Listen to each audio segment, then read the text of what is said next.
This program deals with devil worship and satanic beliefs.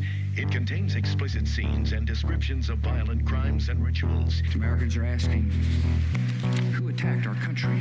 You have declared a subliminal jihad against the United States. Can you tell us why? Everything pertaining to what's happening has never come to the surface.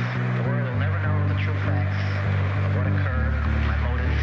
And night fell on a different world. And Iblis is thinking, I should be getting this position, not Adam, and this guy is created from dirt. And how does the army feel about you being head of the Temple of Set? And the conspiracy theorists can say what they will, but I want you to give me power over Adam, and I want you to give me soldiers and minions and all of these things. The people have so much to gain and have such an imperial motive to put me in a position I'm in. We'll never let the true facts come above board to the world. And I want you to be able to give me the ability to whisper into the hearts of mankind. And who was the grotto leader? Don't remember his name. You don't remember the name of a person who involved you in murder? Now, these people are in very high positions, Jack. Yes. Welcome back to Subliminal Jihad, episode 319. I'm your co-host, Dimitri. I'm Khalid. And today, as you viewers can see here, we got an old head back, returning guest, friend of the pod, noted detective, cystic detective extraordinaire, Tanner F. Boyle from the Getting Spooked Substack and podcast. How you doing, Tanner? I'm doing good.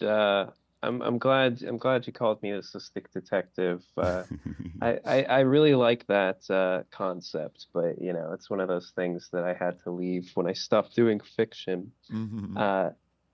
You think I'm an old head? Well, I in the SJ verse, I consider you an old head, just because I know we've known each other and interacted. I think for I don't know, like 4 years at this point. You've been in the space, more broadly defined. I was around in definitely the double digits. I'm not in terms of episode numbers. I'm not sure about. Yeah, that would qualify you as an old head for sure. Definitely. That 2021, those old cuts, Yeah. And we've definitely been on a wavelength for a while. Like, I feel like, everything that you're always talking about in your Substack with relation to, like, the UAP, like, UFO topic is always, like, very much of interest to us and, like, in alignment with our own perspective on the subject. So, like, we were kind of like, let's see if we can, anticipate, like, the way the news cycle is going to be evolving and maybe time a good UFO episode, because we were noticing some signs, like JD Vance talking about how UFOs are demons in that little exchange that he had, and like the state like reserving the aliens.gov domain name. We're like, well, maybe the news cycle is about to shift over into UAPs again, and it seems like that is happening. It seems like there's a lot of like heat here, which makes me think. Which I feel like it's artificial, like for various reasons. It's partially to distract us from Iran, and Epstein, to distract us from Lebanon, just to keep the cascading distraction cycle going. Right. Right. I have noticed just that, like, I've been like bookmarking on X all week because the For You feed, like, really the last like the last month especially, but kind of the last couple months, just an absolute deluge of disclosure, capital D, trademark content, like disclosure slop, you might say. Left and right, and sometimes I don't know how much of it is just kind of repeating clips from like the same quote unquote whistleblowers or interviews and stuff, but we are starting to get like higher level politicians, like elected officials, popping off about these things. I think, wasn't there a Republican congressman or a senator, I'm forgetting his name right now, who like went on TMZ and like testified that he's seen evidence of human alien hybrids or something like chimeras, like, didn't that just happen? That's been going all over the place, because you've got Burleson with Missouri, Burchett, Tennessee, Luna too is all over this topic. I mean, it definitely feels like someone pressed a switch recently to say talk about the hybrids. Everybody needs to talk about the hybrids. And I don't know, like it's if you look at ufology, it's all just kind of like this circular discussion between like insular groups, and it mostly does like generate from the same people, and it's been the same people since like the 1970s even.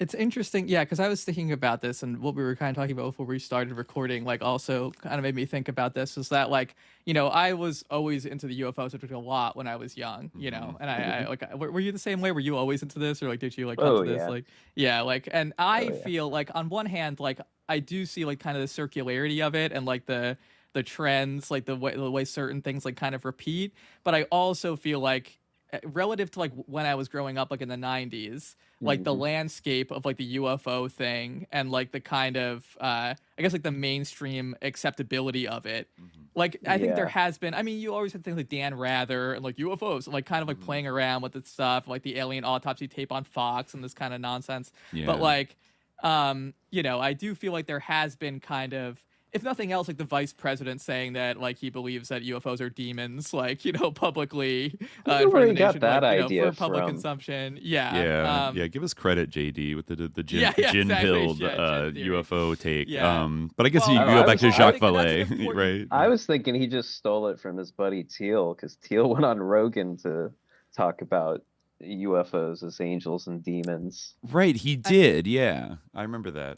I mean, it is like a, I mean, you could trace it back to Jacques Vallée, but it's, you know, a pretty popular idea. I mean, I like one thing I do want to be careful to do in this episode is to draw like a distinction between like jinn theory and demon theory, because like at first, like you can kind of, you know, like there's kind of a similarity between these things, and like demon theory is closer than the ET hypothesis to jinn theory, which I'm an advocate of, but I think that's something that's really coming to the fore now in the sort of UFOs or demons discourse, is that UFOs or demons has kind of an eschatological like significance, you know, like if we have this like increased demonic activity, you know, these signs and wonders, like that means that like we are in like the end times or whatever. Whereas like with jinn theory, like they've always been of course there. Like there's many explanations for like people claiming to have seen UFOs or whatever, or like things they can't explain, right? Not everything that you can't explain is a jinn, even though like jinn exists. Like, you know, there's always jinn like running around doing like weird stuff and like manifesting in unusual ways. But I think that there's a big difference between saying that there's jinn out there, and sometimes UFOs are jinn, or sometimes paranormal phenomena are jinn, and this kind of like narrative of like literally this kind of a biblical apocalyptic narrative that's being rolled out of like, oh, you know, these UFOs, they are of a spiritual nature and they have a role to play in this imminent end times, which I find to be, you know, like a much kind of different like character than to say like, oh, paranormal things, like, you know, this is like a class that we can assign some of these things that truly cannot be explained by other factors, which like 99% of them can be, or are fake, or, you know, some kind of psyop or something. Like, you know, we could say that maybe that 1% that can't be explained, you know, I would say that's a jinn activity. But I think that we have, I mean, this is maybe why they moved in to take over jinn theory and to control the jinn theory narrative, right when we were breaking it early on this year of our podcast. But you know, I'm joking, but like but yeah, like they definitely are kind of using this to weave this sort of, I mean, you mentioned Thiel, like that is obviously his fixation is kind of this eschatology, the Antichrist, and the Antichrist and all these things, the time of revelation stuff. So I think that is like an important thing to like bear in mind in terms of this like this religious discourse of the UFOs. Like it's not just about like, you know, are these spacemen from another planet versus are these, you know, something else. It's also about like, in saying this, we are like suggesting that like these like sort of this increase of activity is happening that signals like, you know, something in alignment with our goals, you know, how we're building up towards something, you know, an history defining event / religious goals. Well, not to bring him up too soon, but I think friend of the show Chris Bledsoe is kind of falls into this like very. I was hoping for a laugh when I called him friend of the show. Oh yeah, I was laughing away from the mic, but great friend of the show, Chris Bledsoe. Well, you know, it was a delayed thing, you know. Anyway, because he's got kind of what you're talking about, like an eschatological view of. Sorry, there. Can you guys hear that noise? No. No, I don't think so. Okay, someone is blaring music. That's fine. Yeah, I can't hear it at all. No. That's fine. Huh. But he has been kind of waffling on what exactly his like end time scenario is. It can either be the return of the lady. Oh yeah. The return of Christ himself, or just like a proliferation of orbs everywhere. Everybody's gonna see orbs. And we're just gonna see a lot of orbs. That's really anticlimactic. Orbapalooza. What would it mean for the lady to return? Because like, at what time was the lady here? Like in ancient Egypt, she was Hathor. I mean, the lady visited him, right? Mm-hmm. Yeah, but she returns to him all the time. I feel like, you know, so that's not special. Yeah, well, he was kind of pressed about it on the Sean Ryan show, which I'm embarrassed to admit I watch a bunch of episodes of that. Well, yeah, because he always has these type of people on. You got to know your enemy. Yeah. 5-hour episode with Colonel John Alexander. Unfortunately, I'm gonna have to watch the whole thing. But he was pressed about it by Sean Ryan, and Ryan eventually got him to say like the return of Jesus, and it almost like a question or like but it was like edited in a way that made it sound like it was that, because that's what Ryan's audience wants to hear. Well, that was like was that the same one? I believe that was the same one where Sean Ryan like didn't release it, and there was like this whole thing of like release the episode, like stop hiding it, and then like it was this thing where I do remember this pretty clearly. Like Sean Ryan said like the return of like Jesus, because he's like this this is when everything's gonna return. He was like Christ, and then he was like Christ and the lady and the whole heavenly host. It made me think of that forum post that's like every character like comes in with a huge party, like the whole heavenly host is here. But weren't we supposed to like just like a couple days ago, like on Easter, right? That was supposed to be the day when like a ruby like opened up and some kind of like sphinx or something, and like that was the day, wasn't it? Some kind of constellation was going to be aligned. Yeah, like Regulus or something like that, like a line. It has been changed to October. I'm not sure when that happened, but that's what everybody kept saying. Right. I don't know if this is like a when prophecy fails scenario where it's like, well, we're moving it to October. Hard to perceive it as anything else. Prophecy is definitely failing a lot. I will. Like, so many dates have been rolled out and pushed back. I will give Chris Bledsoe just a little bit of credit, because he had to deliver something on Easter 2026, and he posted this strange video of what he claims was an orb floating above his house in North Carolina. I think Chris Bledsoe, Chris Bledsoe posted this. I'm looking at our notes right now. It kind of looks like like if you look at like a single cell under a microscope, it's kind of hard in context to like figure out what the fuck this thing is, or whether it's like completely fake or not. Somebody does ask in these comments, what happened on Easter? And Chris Bledsoe wrote, "The lady came and my daughter Emily was with me." So he claims that the lady paid him like a private visit on Easter, and then an orb showed up over his house, which he has video of. That is a strange looking orb. I'll give him that. It's quite high def. But also I don't know what I'm looking AI upscaling things. Oh, okay. That kind of explains it. Because he never shoots anything in focus. Why would you? Why would you? Right? Yeah. And then he AI upscales them. And I'm sort of like people perceive me as like a Chris Bledsoe debunker. And I feel like I hate debunkers as much as you guys tend to. Because I do think perhaps something interesting and unexplained happened to him at one point in his life, but he's now at this stage where it seems to be like diminishing returns, and he's forced to like, I mean, he's going on tour basically, having like sky watching parties. And if you don't get the orbs there, like, you're not getting your money's worth. No, I mean, I feel like maybe he it's weird because for a while he was like kind of like being rolled out, as like the new golden prophet. But I think, I don't know, maybe there's something, maybe his family was too weird. Maybe like Ryan Bledsoe was like, too involved in the operation, like kind of weirding it up or something. Maybe he wasn't the right vehicle, or people like, people just didn't he seemed like, really trustworthy to maybe some, but then people were kind of like, oh, what the hell is all this? Like, what's this? Like the lady, like, what's that? And then it kind of just started to fall apart. He couldn't sustain it. Like, but it did seem like, we read his biography, and it seemed like, he had a lot of like weird stuff happen to him his whole life. Maybe there was some kind of like, like genuine, like unexplainable or,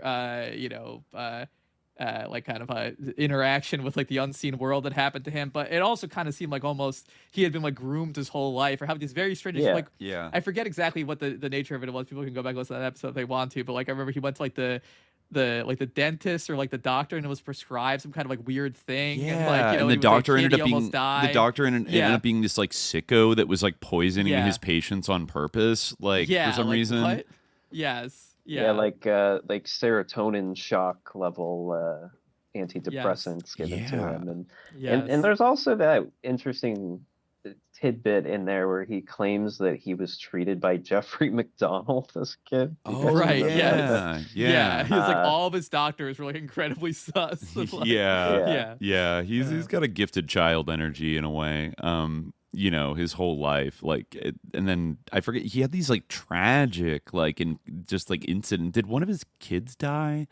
I think his wife died. Like, he had a fight with her. Yeah. It was and she got in a car crash. Yeah, like she was leaving, like after he had a fight with her. Yeah. And then like he was driving back and like saw his wife's car on the side of the road. He's like he saw the car accident. Was like, oh man, like what a horrible car accident. And then he realized like it was his wife's car. I mean, like he had a ton of like trauma. He like lost everything after 9/11 because he was like didn't he live near Fort Bragg? Yeah. And everyone got deployed and the economy collapsed. Like the local economy kind of tanked. Yes, he lived right next to Fort Bragg, and like all this weird shit was happening. Like all his doctors were like Fort Bragg doctors. Yeah. Like I mean, we talk about it at length in one of our episodes about Chris Bledsoe that we did recently. But yeah, it's very, very strange. But yeah, he's kind of he has like sort of dropped off the radar in a way. Like I think it might be just because I don't know, his whole operation just didn't like wasn't the right combination. Like he didn't hit the way people thought he might. I don't know. Yeah, I mean, sorry, go ahead, Tanner. Well, I was just gonna say when the Iran-Israel stuff was kind of popping off. I'm not on TikTok, but I made an account just to keep up with some bullshit like this.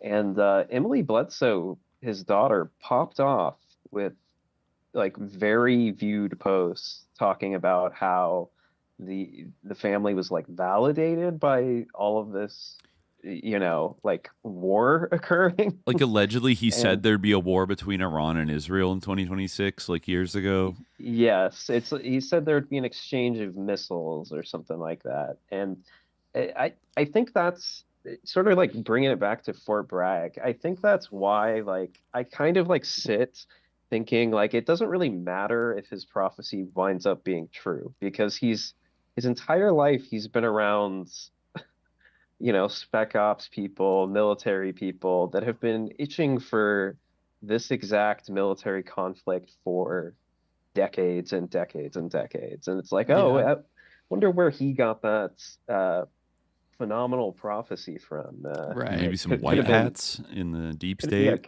Could have been any number of people he was hanging around with. But I just found it, it made me kind of angry, because those TikToks were like crying about the family being validated, and I've started calling them the bloodthirsty Bledsoes, because they have no concern for like the actual human cost of these sorts of things. It's all about like, oh, my family was right this whole time. So, the small-minded Christians in our hometown that like ostracized us, so like they're haha, like I think that did happen to him. He got kind of like alienated from like his church community.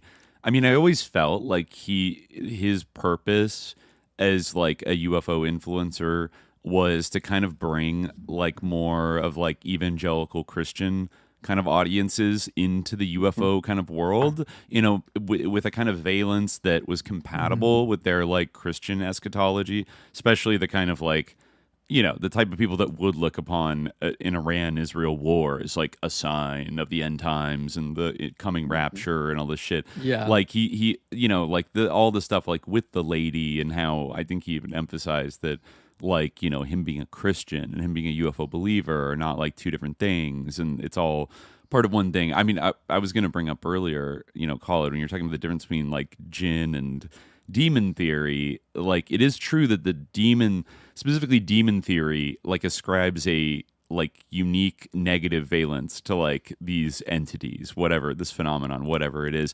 But then at the flip side, you could see a lot of similarities with the kind of love and light, like the classic New Age conception of UFOs, that like in a positive way, like they're angels of light and love that are here to save us. Christian demons, let's not forget, are angels, fallen, right? So that is a total difference. Jinn are not angels, right? And jinn, they don't like have a role to play in like the end times, really. Like they're always around like being tricky and like doing their like jinly stuff, but it's not like as the end times draw near, the jinn are gonna like intensify, like they're gonna increase their attacks or whatever. There's nothing really, no reason to think that would be the case. Right. But there's so much that may happen, but that's not a fulfillment of any kind of prophecy or expectation, really. Right. There's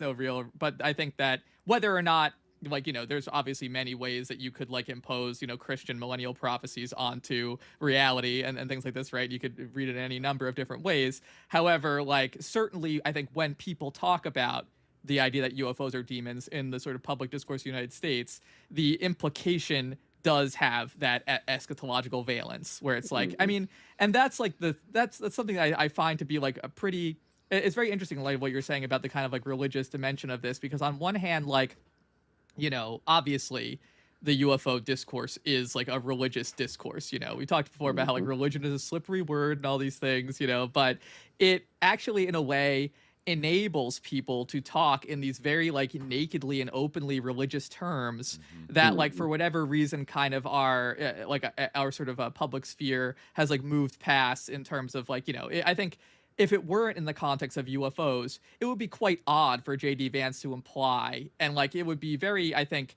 obviously many people in the United States are religious, many people believe in God, right? Many people are evangelicals, but I do think that like for J.D. Vance to say that like he believes that demons have a role to play in world affairs, openly, like in an interview, and to say that like, I'm watching what the demons are doing and like based on that, like that's influencing my assessment of what's happening in the world.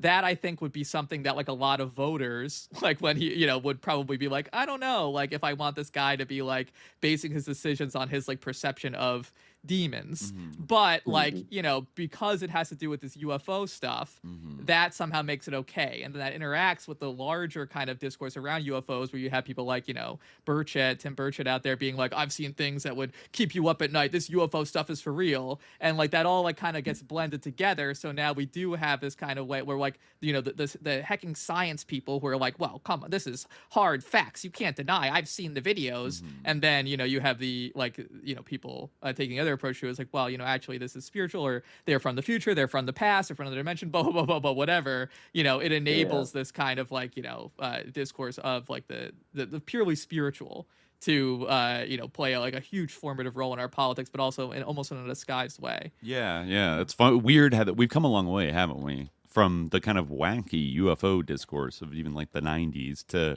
now where it's like actually a way to legitimize like apocalyptic, like spiritual kind of viewpoints like in public political life, because it has that patina of like heckin' science, because it's like these are objects that move in a way that we do not understand according to physics and shit like that. So it hooks in kind of the science people that are intrigued by the the engineering mystery of these things, but is also a gateway to talk about because nobody can pin down exactly what it is, right? Like the science people can't debunk that it's a spiritual phenomenon, like just as the spiritual people can't necessarily debunk that it's not like a material phenomenon, but also we just don't know. So it kind of leaves the field open. This one issue allows for like a much wider, wilder range of speculation than almost any other issue. And of course, if true, is the biggest like story of all time. So there's like a deep investment in like, this would change everything. It would one-shot like humanity, if any of these things did, if they were disclosed, and in a way that there's even a kind of like civic political eschatology of like all the problems we have, all the corruption, all the lies in our government, all the wars in the world, like this would like to clear the deck of everything, and pull the veil back. Yeah. I mean, sorry, I want to continue to interject, but I just want to say, like, maybe one way to distill it is to say that, like, the epical, pivotal NY Times, like, 2017 article is a great example, because, like, that was, it introduces enough uncertainty and enough, like, doubt that even, like, serious wonks and liberals can't really be like, well, like, there's nothing to this, these people are crazy, and that creates an opening where it's like, okay, like, now we're just dealing, like, in this world of, signs and wonders, and, which, of course, is natural. Like, that is how human beings always kind of interact. That's, like, how we make meaning in our lives. But I think, there's kind of people attempt to sort of hide that and don't even realize they're doing it, and kind of create this difference between themselves and like the crazy evangelicals, when really, this is where we're, it's the fish thing of like, what the hell is water? The fish that's the other fish. What the hell is water? Right. But yeah, sorry.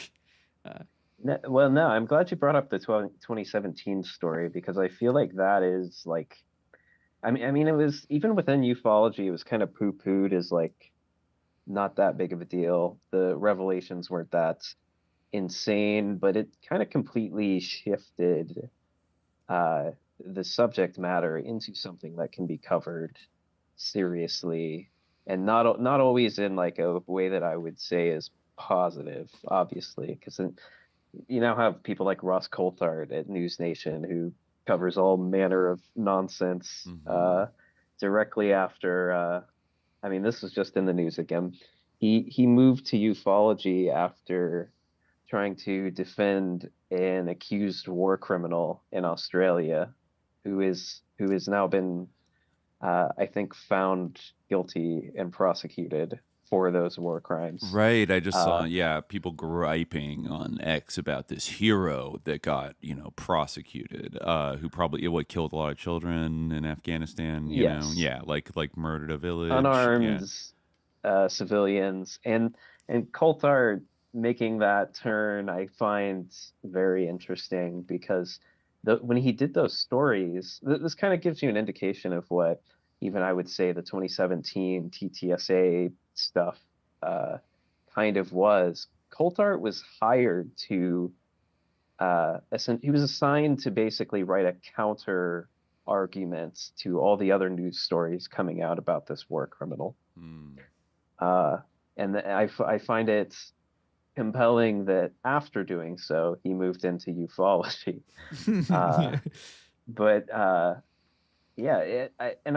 I think the main effect you can kind of see, like you're talking about UFO Twitter earlier, that did not exist prior to 2017, and most of the people who are involved with it had no conception of the subject matter before 2017. And you kind of see this clean break of like UFO people who know the history before then, and UFO people who are coming to it after the fact. And the people who are coming to it after the fact seem amused and bemused by anything that crosses their eyeball. Even though it's like stories people have been, I mean, it's like Bob Lazar. Oh God, yeah. He's had a second wind, basically. He wouldn't have had that second wind if it weren't for this like clean cutoff. You're right. There's like an eternal September reset that kind of happened around that time, where the real old heads, the type of shit I would find on, I don't know, like projectserpo.com or something in like 2012. Like there was some wild shit, and it's actually wild too, because what also popped off in 2017, QAnon, right? And QAnon adopted a lot. It cribbed from like a couple different like previously existing conspiracy communities, but it definitely had that like it used the term like white hats, which like I had heard that before, but literally only on like projectserpo.com like message boards and shit about like the white hats like have blackmailed President Obama with his real birth certificate because the Dracos are like, you know, Obama works for the Dracos or something. Like there was shit like that going on where it was like, oh, there's like all of this like kind of this ARG stuff of like there's a good wing of the deep state and a bad wing of the deep state, and they're like fighting this shadow war, you know, or even going back to like Dulce, you know, the Dulce underground base in New Mexico, you know, the you know, when was that? Were they shitcoating Zora Ranch? I don't know, but you know, the story about like the Delta Force guys like be like, get out of here, and just like blasting at these like alien clones and get like destroyed. You know, like just like total. That's my favorite. My favorite thing. I think I've said this like a million times in the show. But like when the Gray like he like rubbed his belly and like shot at like a Care Bear laser and like liquefied his organs or something. Like, but that shit was going on for a while. Then but... Phil Schneider lost part of his hand in that battle. Right, yeah. That was where Phil Schneider. Yeah, another name that you like these old head kind of names. Like, I mean, I think he died, but like he's not around anymore. But like a lot of these people, there was that other guy that I was just watching. It was not too. I think it was just a week ago. Bob Lazar was on another form of state media, even greater than Sean Ryan, which is the Joe Rogan Experience. Oh, of course, and that was like unbelievable. Like that was like just truly like. You know, Joe Rogan, like this guy, it's insane that how many people listen to this guy. I hope that like they're just like doing it out of like habit or like morbid curiosity and not like because they take seriously anything that he says. Although like, I don't know, people can be impressionable and like everyone around him kind of has to act like what he's saying is like in some way profound or should be taken seriously. So I don't know. I hate to say it, people probably do think that like what he says, you know, is worth taking seriously. But like he was going off about how like we're territorial primates and you know, with the vaccines, they're giving everyone vaccines are causing a lot of autism, and also, you know, everyone's like losing their gender. So that proves that like in the future, like we're evolving into grays. Like, you know, that means that like if, you know, we continue down this path where we all get autism, and I guess that will make our heads big because everyone knows that autistic people are super intelligent or something. I don't know. Like, I mean, just look at Sam Altman, all these geniuses, right?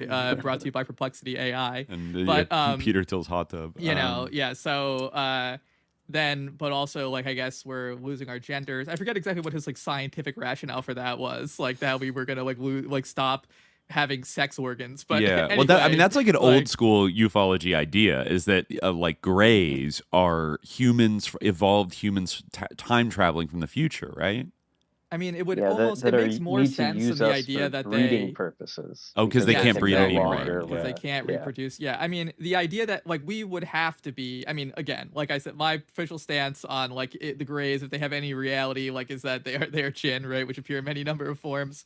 But and of course that's a feature of like UFO reports, right? These aliens have all sorts of different forms, right? There's Greys are more popular, especially with like the mass media and all these things. You're like, but you get the Nordics, the Draco, and then like a bunch of like other weird stuff.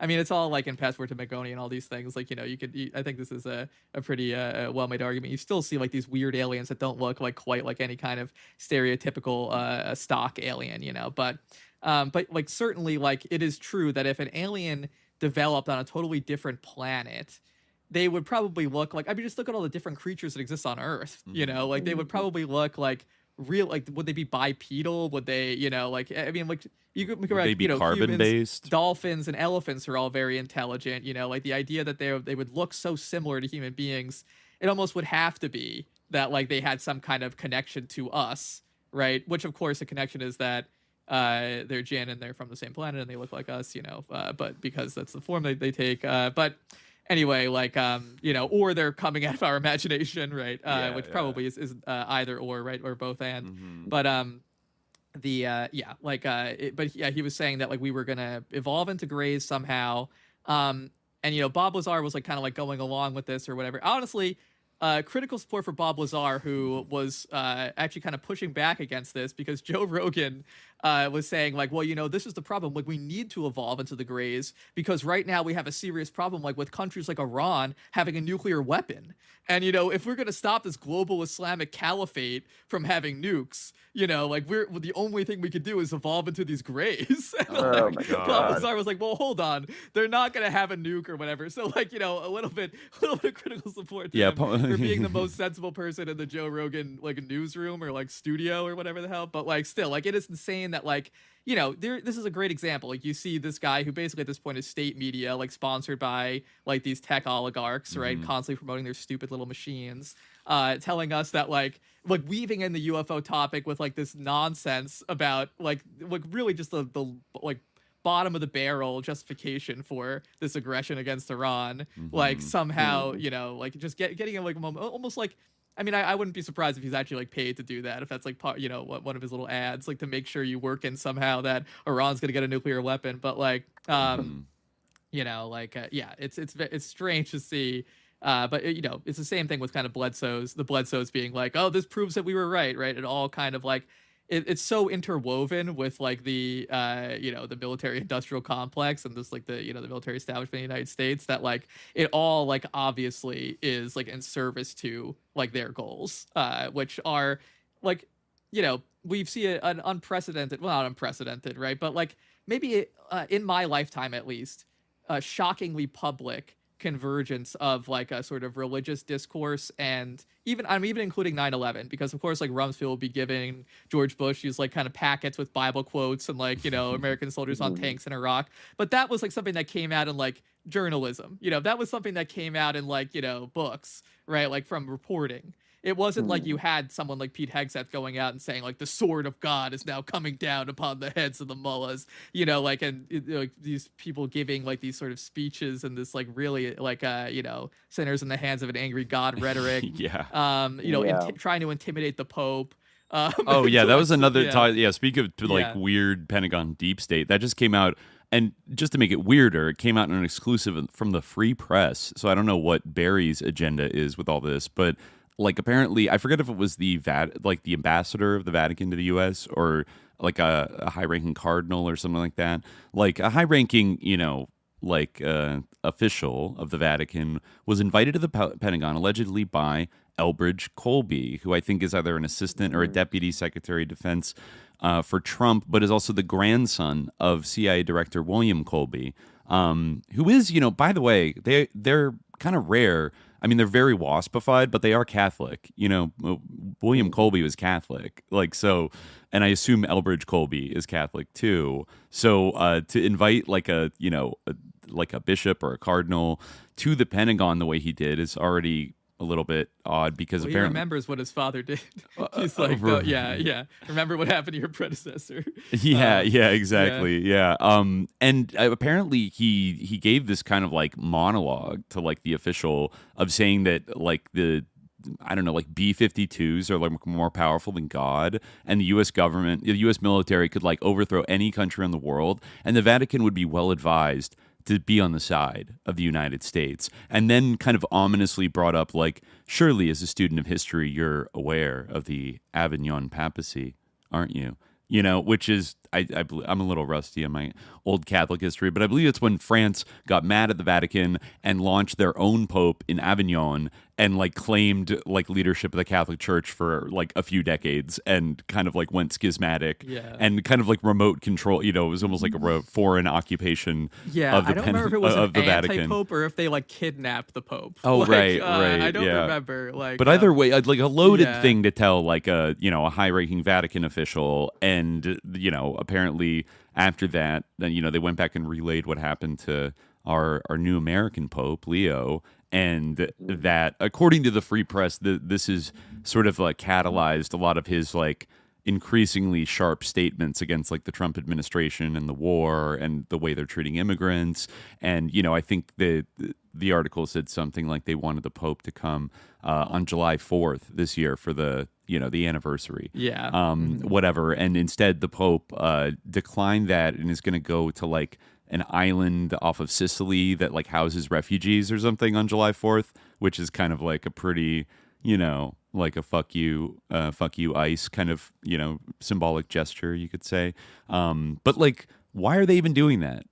Why are they threatening the Vatican? Like, this is strange, right? Like that's a level of brazenness that, like it's like I always said during the first Trump term, and libs were like he's literally like Hitler right now, and he's the worst, and Pooler's controlling him, and oh my God, we're freaking out. I used to have more of a thing of like, yeah, he's a piece of shit, but like, still the worst president of my lifetime is George W. Bush, and I'm not going to fucking rehabilitate George W. Bush or anybody that is like a sensible Republican now, who launched the Iraq War. They were the biggest sickos. Now, like Trump too. No, I think he's running away with the crown of being the biggest sicko of like our lifetime, like as a president, like by far. He's running away for like breaking world records of being a sicko. And stuff like this is becoming like increasingly routine, of intimidating like the head, billion plus person congregations of the faithful, and being like, bow down and kiss my ring or else what? You're going to like invade the Vatican? Like, it almost doesn't seem even logical from like a evil imperialist like perspective. Like, this is counterproductive or something like that, which means like I don't know what they see in it as like this is to their advantage, or is this part of a larger project to like, because it's hard not to look at some of the UFO stuff also, and the connections of like the alt media, like Joe Rogan and then Peter Thiel, their interest, Epstein, and all their interest in like transhumanism and things like that, and almost like building a computer god, living forever, becoming computer gods, etc. And you could almost think like, yeah, like the old religions of the world, like all of them, except for maybe Zionism, are standing in the way of that.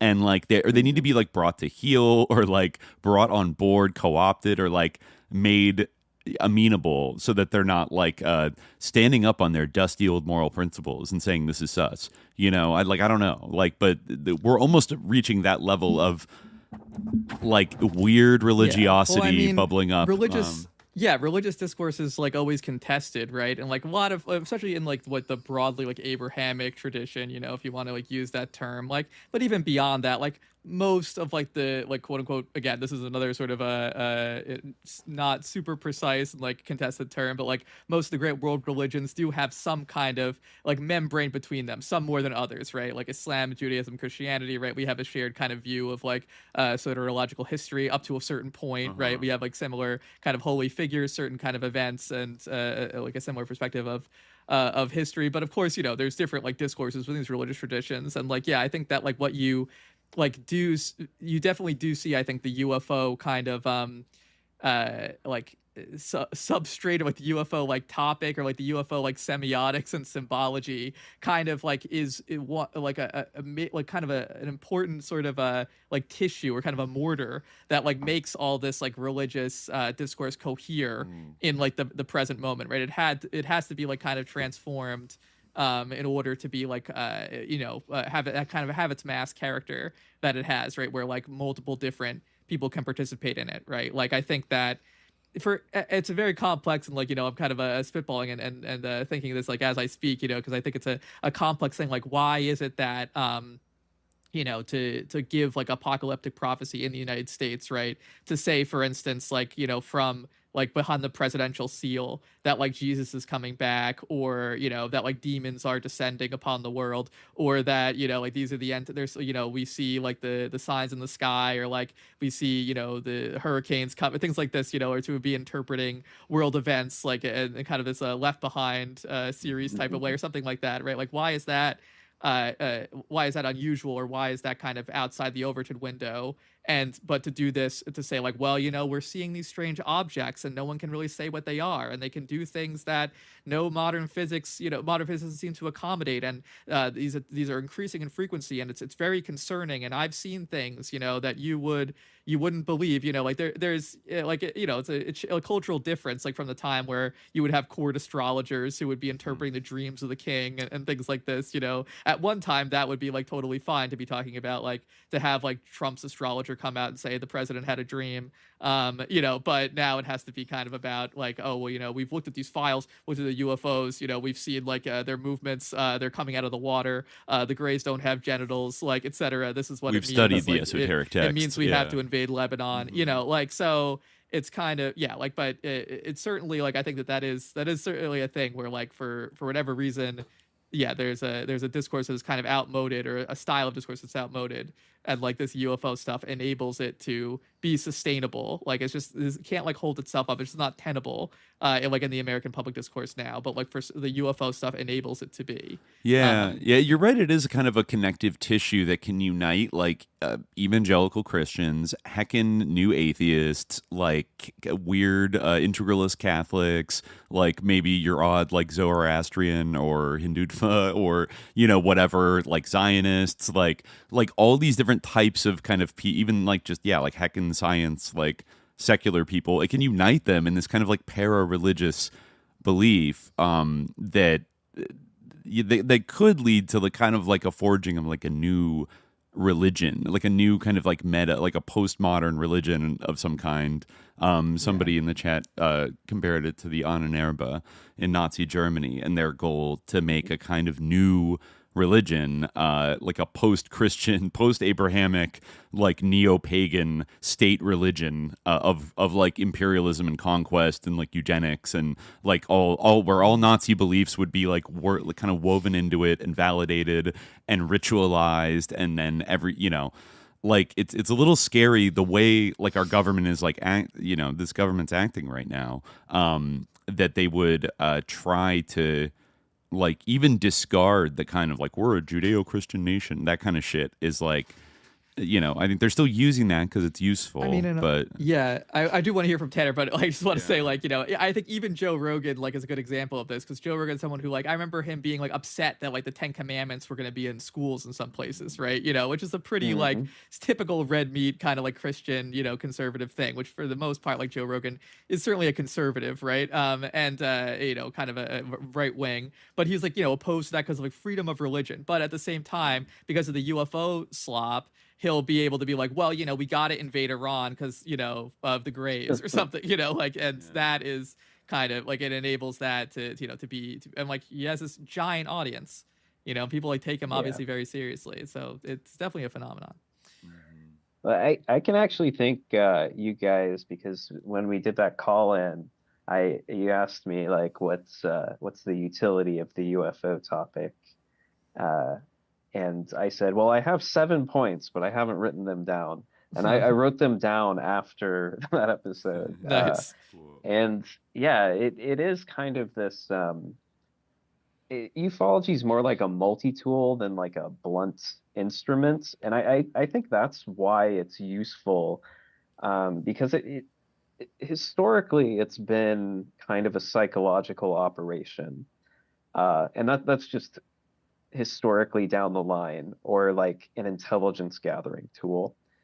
And I think maybe this is recognized so that people who are trying to inject a little bit of like apocalyptic religiosity are able to do so a little bit more sneakily. And I think it is just because it's become a more accepted topic. But like the person who came to mind, because you're kind of talking about how Catholicism is going to have to, realign itself to be okay with like transhumanism and UFOs. And I'm thinking, you guys have covered D.W. Pasulka before, right? Oh yeah, we interesting have her, figure. Fellow religious studies scholar. So in fact, I think she's a chair of her department over there, if I'm not mistaken. I don't know, but I remember that book, joking, American like, well, I'm not getting hired Cosmic. there. Yeah, she had the American Cosmic book years ago. Yes. I remember tuning into that. But well, she's interesting because she also was. Bledsoe's mentioned in American Cosmic. He's not named. He's referenced to obliquely and then credited in the acknowledgments. But as she was going through that like tour of like UFO religions, it's very clear that it's like a Catholic UFO religion, which is essentially what Thiel kind of wants as well. He forces all of his friends to be Catholic, even though he's never converted himself. Yeah, he's not. The weirdest thing is he, like, a lot of people assume he's like a trad cath, either born or like a convert, and he's not. He's so slippery. He won't even say exactly what denomination of Christian he is. Like he says, "Oh, I think now he says I'm a small O Orthodox Christian." What the fuck does that mean? What the fuck does that mean? Okay. You know, Nothing, like, yeah, like literally, if you were like. That doesn't make any sense. No, you can only be capital O, and then you're something else. Like, there's no like, I mean, there is like, Catholics consider themselves to be Orthodox, but certainly like if you think of Orthodoxy, whatever. Yeah. Sorry, anyways, but yeah, go on. Yeah, Catholic UFO religion, Basulka, right? He's born to be a wandering bishop, but that's kind of gone away. Yeah. But I mean, that book American Cosmic was essentially like a book about UFOs, but its climax is one of its main characters has, and I'm talking about it as if it's fiction, but it's parts of it I've done quite a bit of. This was in my series on Bledsoe, and I sort of revisited it. And her main source in that is this Tim Taylor, who goes by Tyler D. Weird figure. Right. He was big in Bledsoe's book, right? As somebody that like came in to like help out, but isn't he unnamed Correct. in Basulka's book back when it came out? Like he's a secret government insider, but you can kind of put it together and figure out that it's him. It's been the source of some like schism, I think, because I don't think Basulka and Bledsoe get along anymore. Right, they had some kind of fight. Yeah, like yeah. Like one of them accused one of them as being a Fed. I forget who, like, or a disinfo agent, something like that. Yeah. Well, Basulka alleges that Bledsoe has been Benowitz, which I mean I bring this up all the time, but they've been Benowitzed by the same people. Yeah. Right. Like no offense, but this Tim Taylor guy is not. He can't be on the level. I'm sorry. Mm-hmm. There's something amiss. But American Cosmic is a book about him having UFO experiences and then converting to Catholicism at the end of the book because he visited the Vatican. Mm-hmm. And it's sort of talking about how these two things aren't necessarily in disalignment. I don't know. A very interesting fellow. Do they talk about? It's been a while since I read through that book, but did they talk about wasn't there like a Jesuit observatory in like Arizona or New Mexico that wasn't the telescope even called like the Lucifer telescope or something? Yeah, and they were like searching for extraterrestrial life with it or something like that? It was some kind of cute that acronym. Does sound familiar. Yeah. I recall, maybe it's just the Jesuits, but like there's some in the Catholic Church hierarchy seem to be interested in like the question of extraterrestrial life, right? Or or proving maybe that it's a spiritual thing or something. Like there's been some efforts, and apparently, there was like some telescope. But anyways, has she? Yeah, well, where? Because I remember, I vaguely recall from going over her story that I got like Gone Native vibes from her. Like after a certain point where she's kind of like, I'm a detached observer of this, and I'm kind of like a religious studies scholar, but like maybe it was in like later podcast appearances in the 2020s, she kind of comes off as like she's kind of like decided what she believes about this stuff, and she's kind of like into it and connected with all these like insiders now. Like what's her status at these days? She has a new book coming out.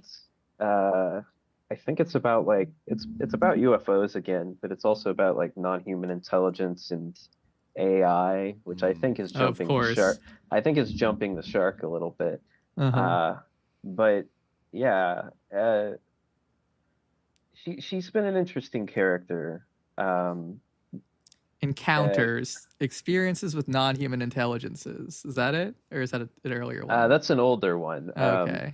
I did write a review of that one because there's this funny scene where she's talking to my beloved Jacques Vallée about who I like despite, the fact that you can't really believe everything. He's one of the more likable of this entire scene, I'd say. He's the best writer in ufology, is what I say to people, even though that's not like That's a high bar. Yeah, it's kind of a backhanded compliment. It's kind of an insult. Right. Yeah, but there's this scene where she is considering meeting with someone who's involved in intelligence agencies, and Jacques Vallée says something ominous, like, first they meet you, and then they meet your family, and then they meet your kids, and kind of implying like they're going to insinuate themselves into your life and potentially use you for whatever their goals are. And she meets with him anyway. She doesn't. She goes to Vallée for advice, and then doesn't take that advice. And I think the same thing happened with Taylor. If you look into his background, there's things that don't line up. Like he claims to have gotten technological patents from non-human intelligences. Right. You can read like his self-published book, and he doesn't mention that. He just says like, "Oh, I was working with this medical supplies guy and came up with this patent." And it's just like, when did that change into like, I'm channeling this information? And there's other things too.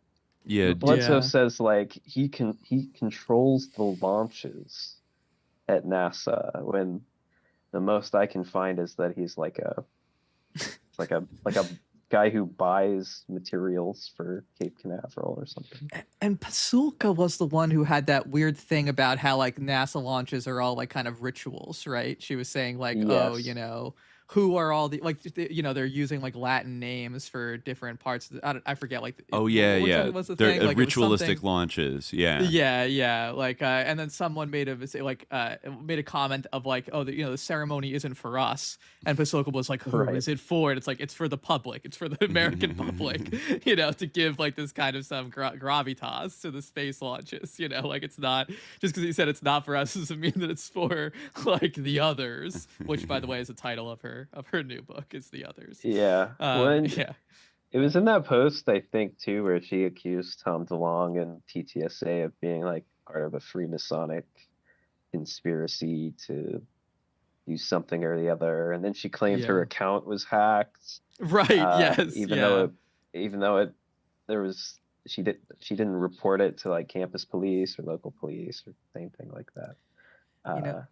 Yeah, it's actually interesting. I'm reading her bio right now on her website, and she was a consultant for the first Conjuring movie, which, it's interesting because I actually was thinking, I wasn't going to mention it, but I was thinking that this kind of like sort of like Catholic mysticism, this sort of like very vulgar Catholic mysticism kind of does remind me of like Lorraine Warren's beliefs in a way. Like it just did come to my mind, like kind of like, that there's some kind like, they're definitely sort of like outside the the orthodoxy of the Catholic Church, I would say, very kind of like eclectic spirituality, but at the same time like very much like a Catholic in their sort of like self-identity, always having kind of like a Catholic stamp on things. Well, weren't the Warrens technically Catholic?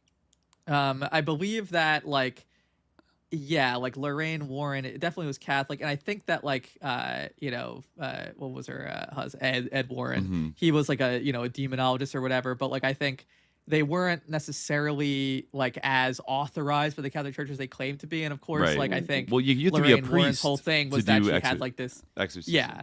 Exactly. And Lorraine Warren's whole thing was that she had this kind of like clairvoyant gift, and I think that like obviously there's a space for these kind of like, bequests or these sort of these gifts and sort of insights in sort of Catholic religiosity, but it's also kind of a liminal space, certainly in like modern mainstream Catholic religiosity. Your vision of like, who's going to perform an exorcism, if anyone, it's not necessarily going to be like a psychic lady, no, or a married couple, a lay couple. Like it's they have a hierarchy for that. They have like a verification process for it is real, like the way they portray it in like The Exorcist. Like they get a priest who's like trained in like the rituals of like casting out a demon, and they test they test to see if it's a psychological or like an environmental phenomenon, so that like it's not a fake.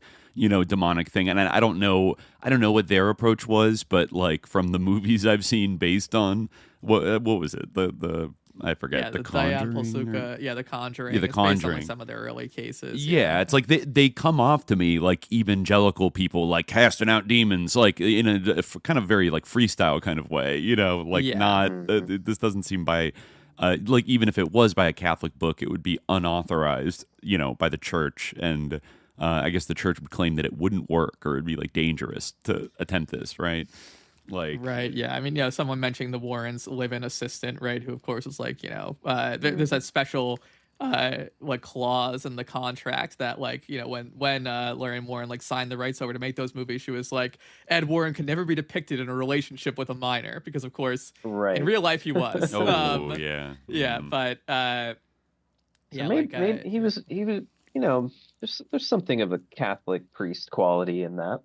Yeah, you could for that era. You sure could say that. Catholic quality to Ted Warren, but no, I mean, but it is kind of it is interesting, like the point about like Thiel making everyone become Catholic, but not being Catholic himself. Right. Like this kind of like J.D. Vance's like very eclectic kind of Catholicism, and like it's interesting, like I mean Pete Hegseth.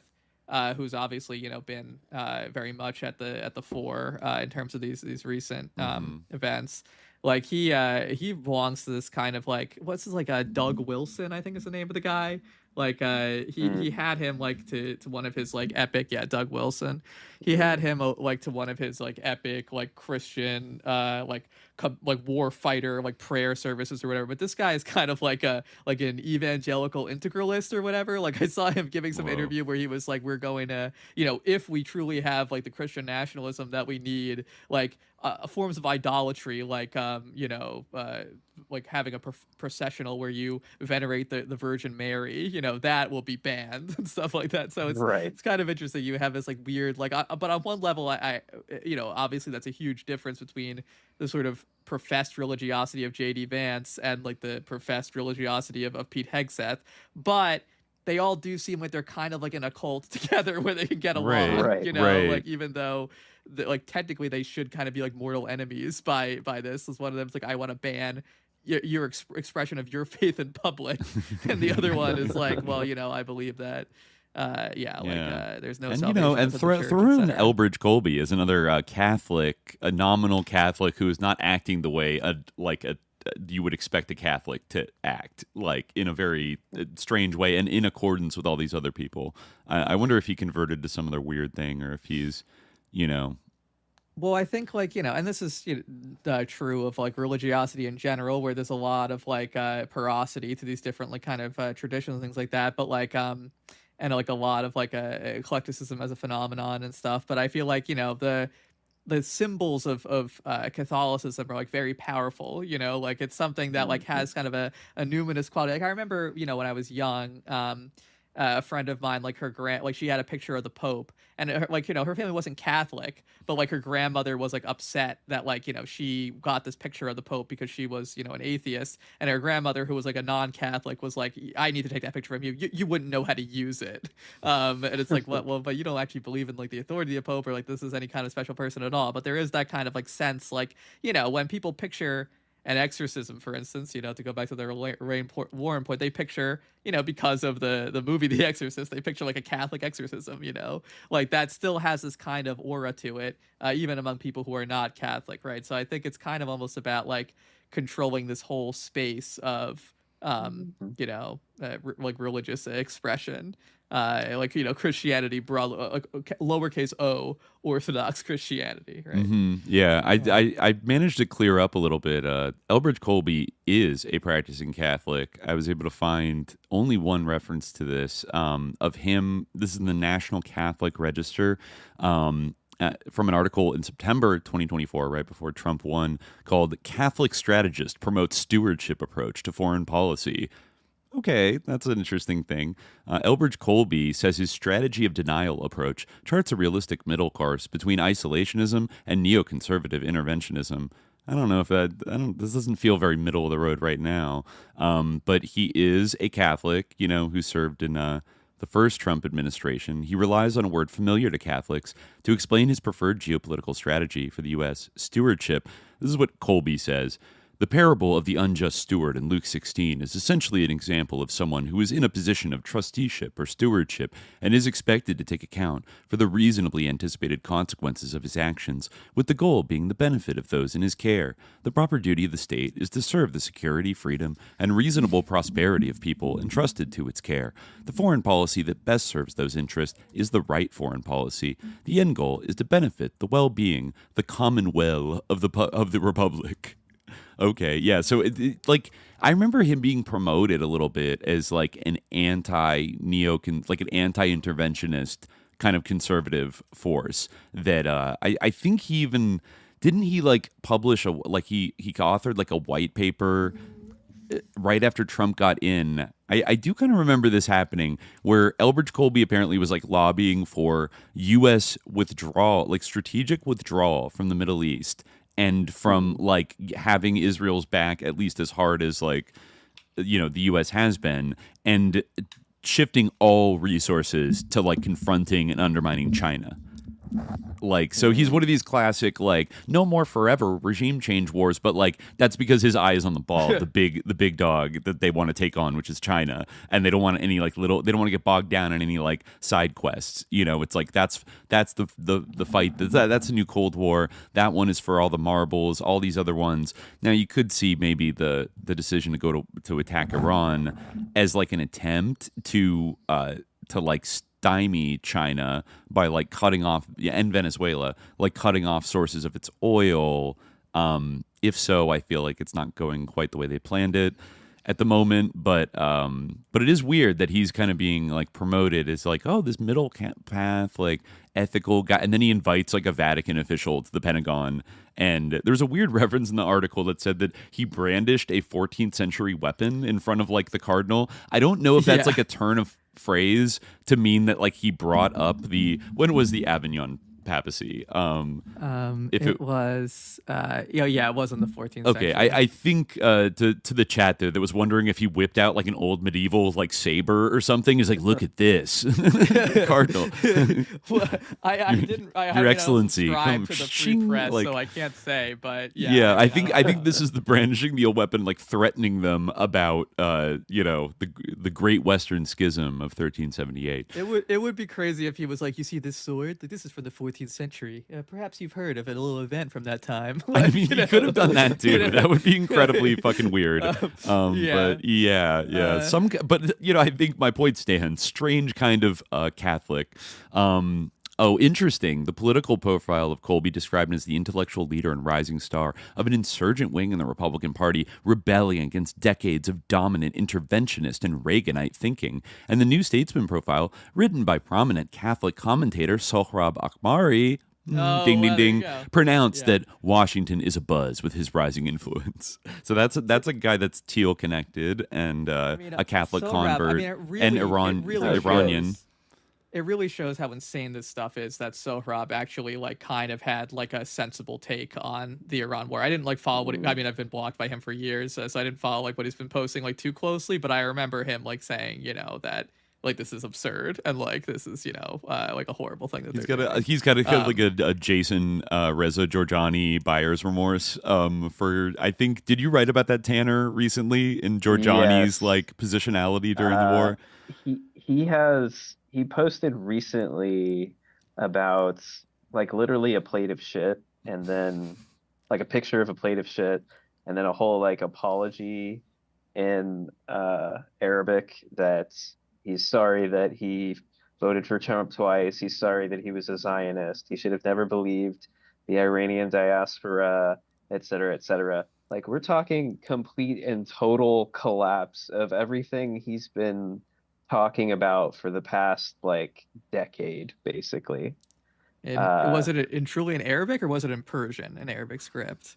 It was probably in Persian. Yeah, it'd be truly interesting if it were in Arabic, because usually I assume that he would like have the right-wing Iranian hatred of Arabs, but yeah. No, he does, and he's careful to refer to himself as Persian at all times, anytime. Yes, Right. Because Persians are the true Aryans. Of course, exactly. Kind of his no, take. literally, yeah. He's an interesting character specifically because he did what I would call a UFO entryism to kind of get these like white nationalist talking points onto like new age, fringe shows. Because I mean, he was on Peter Thiel's friend Jesse Michels' podcast that like 2 or 3 times talking about this stuff. He used to be on New Thinking Aloud all the time until I forget the why am I forgetting his name? Jeffrey Michels. Jeffrey Michels said like we are diametrically opposed, and people have shared with me that Jason has recently called for an all-out war with China, and I'm a pacifist, so I'm cutting off. We're not doing any more interviews with him. Wow. He's since kind of softened on it. I think he's thinking about putting the interviews back up on YouTube. What, now that Georgiani has like done an about face? It's not even. It was before the about face. Okay. I think Georgiani. Like I don't want to say I predicted it because the timing was off, but I wrote an article just like concurrently as I was writing the article. Jason Georgiani went on the Danny Jones podcast, and what I would call like a reputation laundering, I've been canceled, but I'm really not that bad kind of podcast appearance. And I said like, yeah, he's trying to do UFO bullshit to get back in the conversation again. Funny. And then, like a month later, he's on Jesse Michels. He's all over Twitter talking about, well, he was a proud Zionist until 2 days ago. Right. Can you just fill in for a second? Sorry. Just before, I do have a quick fact check. The Lucifer telescope apparently is not actually affiliated with the Catholic Church. It is at the University of Arizona, where the VAT telescope is, but that's a different one. But, is that theirs, the VAT telescope? Yeah. Okay. I mean, that would be kind of like a little bit weird, wouldn't it? It's like, I know that they let the Jesuits have a long leash, but that's a little weird. Yeah. They like to play around. Well, okay, good to know. I do want to ask you, Tanner, because I've often wondered this before of like, who the fuck are Jesse Michels and Danny Jones? Where did they come from? Why are they suddenly all over YouTube? And like, I guess you mentioned one of them at least is friends with Peter Thiel, which is the least surprising thing ever. But like, where did these guys come from? Michels, I kind of caught on to early. I can't remember what it. Oh no, I know what it was. It's because he had David Grush on. For like a 1-to-1. He was the first person to do it outside of like the groundbreaking Newsnation piece. And he had like a 2-hour video where he just walked around the woods and had a barbecue with David Grush for some reason, and I thought it's incredibly odd that this channel that came out of nowhere did this, and it turned out he was like a Thiel Capital investor before transitioning to YouTube. And more than that, like I think he's probably taken these videos down, but maybe not. He's friends with Sam Bankman-Fried. And when the Sam Bankman-Fried thing all went to shit, there was a video going around of a guy interviewing Sam Bankman-Fried to talk about what's it called? Something philanthropy. Help me out here. Like effective altruism. Effective altruism. That's it. Yeah. There's like a slickly produced video that people were sharing around. Ironically, that was a Jesse Michels interview with Sam Bankman-Fried. Wow. So was he doing like Silicon Valley like hype like founder interviews before he pivoted into the UFO space? Yes. It's pretty much precisely that. That's interesting. I found it interesting. Like when I tried to Google both of these names, like Danny Jones and I guess Jesse Michels is like Michels. So that helps the SEO a little bit. But when you type in like Jesse Michels, I think it brings you like the lead singer of Operation Ivy or something like that. Right. And then Danny Young also like brings up a Wikipedia of like a Gen X like musician or something like that. They don't even have Wikipedia pages about them. Like it's just okay, YouTube channel, 578,000. I'm actually surprised it's not higher, but like for the amount of play they get, and they get to like go on Rogan and shit. But like 578,000 followers on YouTube, Jesse Michels American Alchemy, his website, and then, you know, like Reddit posts and various like, you know, links and things like that. Yeah, I guess he does have a LinkedIn, but like kind of mysterious. Do you notice what his LinkedIn says? This has been changed. Okay, let me bring it up. Let me check it out. It says investor at TC in his history. TC, it does say TC. It used to just say Thiel Capital, but he's changed it since people started bringing this and up. it has no link. It has no link to it. It just says TC. Yeah, you're right. Great. He went to Columbia University. Yeah. What the hell? Okay, so like straight up like Thiel, just like JD Vance, pretty much. Wow. Yeah, because Vance was at what, Mithril? Yeah. I think he got hired to work at Mithril Capital. Yeah. And speaking of you know, people with Lord of the Rings startups connected to Peter Thiel, I saw that Palmer Luckey was popping off the other day. Because you know he has Anduril, the autonomous drone manufacturer. Yeah, is that Thiel? Oh, that's a Thiel startup fund thing. Because why? Or it's just independently his name for Lord of the Rings too. I don't know if Peter Thiel has like invested in Anduril. Like Mithril is one of his VC companies that JD Vance worked for. Anduril is also named after like a Lord of the Rings thing. Yeah. But I would assume they have some kind of like connection to one another, given the way that Palmer Luckey is. Let me see, let me go back. Yeah, he got sponsorship from the Founders Fund like early on in his career. Exactly. I remember he got mad because he got like Fund. canceled by Facebook because he supported Trump after 2016 and then has this big chip on his shoulder about it. He's been trying to get into like the defense contractor game for like years, like you know, hobnobbing with all kinds of sus lords. He's absolute freak. A ghoul, as they would say. Yeah. He says that UFOs come from the past. Yes, there's technology from an ancient breakaway civilization that survived the cyclical event. They are piggybacking on the this is like in a video interview he's giving with some, you know, at his headquarters. They are piggybacking on the current civilization and use us as resources. There is also an interdimensional aspect, which is more important than anything physical or materialistic and is directly connected to evolution. Can I just say, this is Jason Georgiani's theory of UFOs. Really? Essentially. Okay. Yeah. Because he has what he calls the unified theory of UFOs, which is that UFOs are at once time travelers, but they're capable of interdimensional travel. They're us, but they're also evolved. They're a breakaway civilization.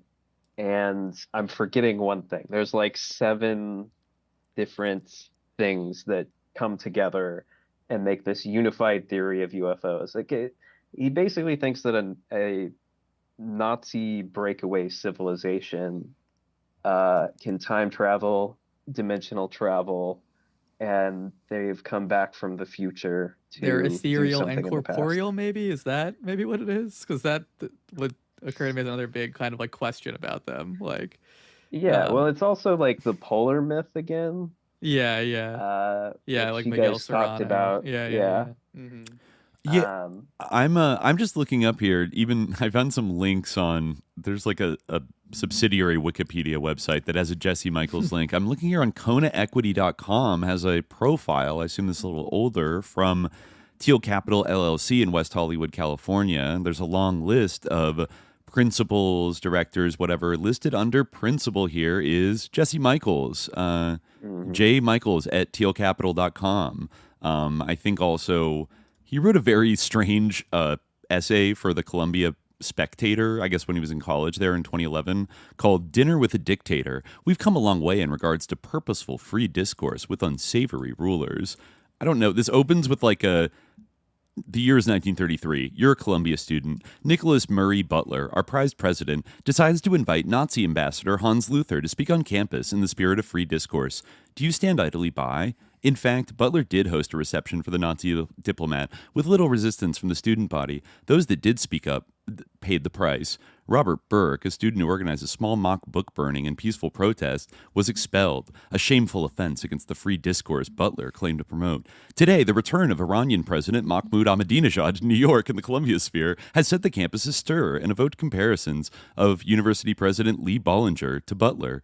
Wow, so the Zios on. What? Yeah, I don't know. This is weird. Like, this is like Ahmadinejad like invited I guess like some Columbia students to dine with him. But there was like protest about it because like you're sitting down with an evil dictator, just like when you did with the Nazis in 1933. But like, what's his ultimate take here? I think he thinks we should actually just we should sit down with dictators, whether they're Hitler or Ahmadinejad, and hang out with them. I guess. Let's see. Yeah. He says, as a Jew, I am particularly ashamed of the warm welcome given Hans Luther in 1933. Although I'm especially sensitive to Ahmadinejad's anti-Semitic rhetoric, this case is different. Unlike Butler, Bollinger publicly disclaimed the content of Ahmadinejad's speech before giving him the pulpit in 2007. In stark contrast, Butler said Hans Luther was a representative of the government of a friendly people and entitled to be received with the greatest courtesy and respect. Ahmadinejad's dinner might prove to be a formative experience for some of the students involved. These students could very well be the craftsmen of future U.S. foreign policy. In deciding whether to engage in deterrence or a surgical strike in the face of an impending nuclear Iran, getting a sense of Ahmadinejad's elusive character at dinner may prove essential to our country's safety. For the Iranian president, the dinner is a footnote that holds no bearing on his ascension to international prestige and power. As long as we have no illusions about the erratic hate-monger and repressive ruler he is, I say, let them break bread. Oh, interesting. So he's breaking down walls. He's bringing people together, even at this young age. Well, that's just like the Peter Thiel dinner party. Thiel probably read that and was like, "This guy understands why I invite." I don't know why I'm doing the Jeffrey Epstein voice, but he did it too. I invite different minds together to talk. This is why I invite Noam Chomsky and Steve Bannon together at the same dinner table. Yeah, he gets it. He's breaking down all barriers. But yeah, wow. But then he went on, I guess, it must have impressed him so much. He got the J.D. Vance call up to the majors. Yeah. Yeah, I don't know if he's done now. With Thiel's interest, that's an open question, isn't it? I don't think that he lists that as past employment, which I find interesting. Well, yeah, it's the Kona equity thing. I mean, I don't know if this is kind of like an aggregator website that helps you look up like, VC companies, but it does say last updated December 19th, 2024. So maybe he left. That was pretty close to when this channel would have started. The David Grush thing, right?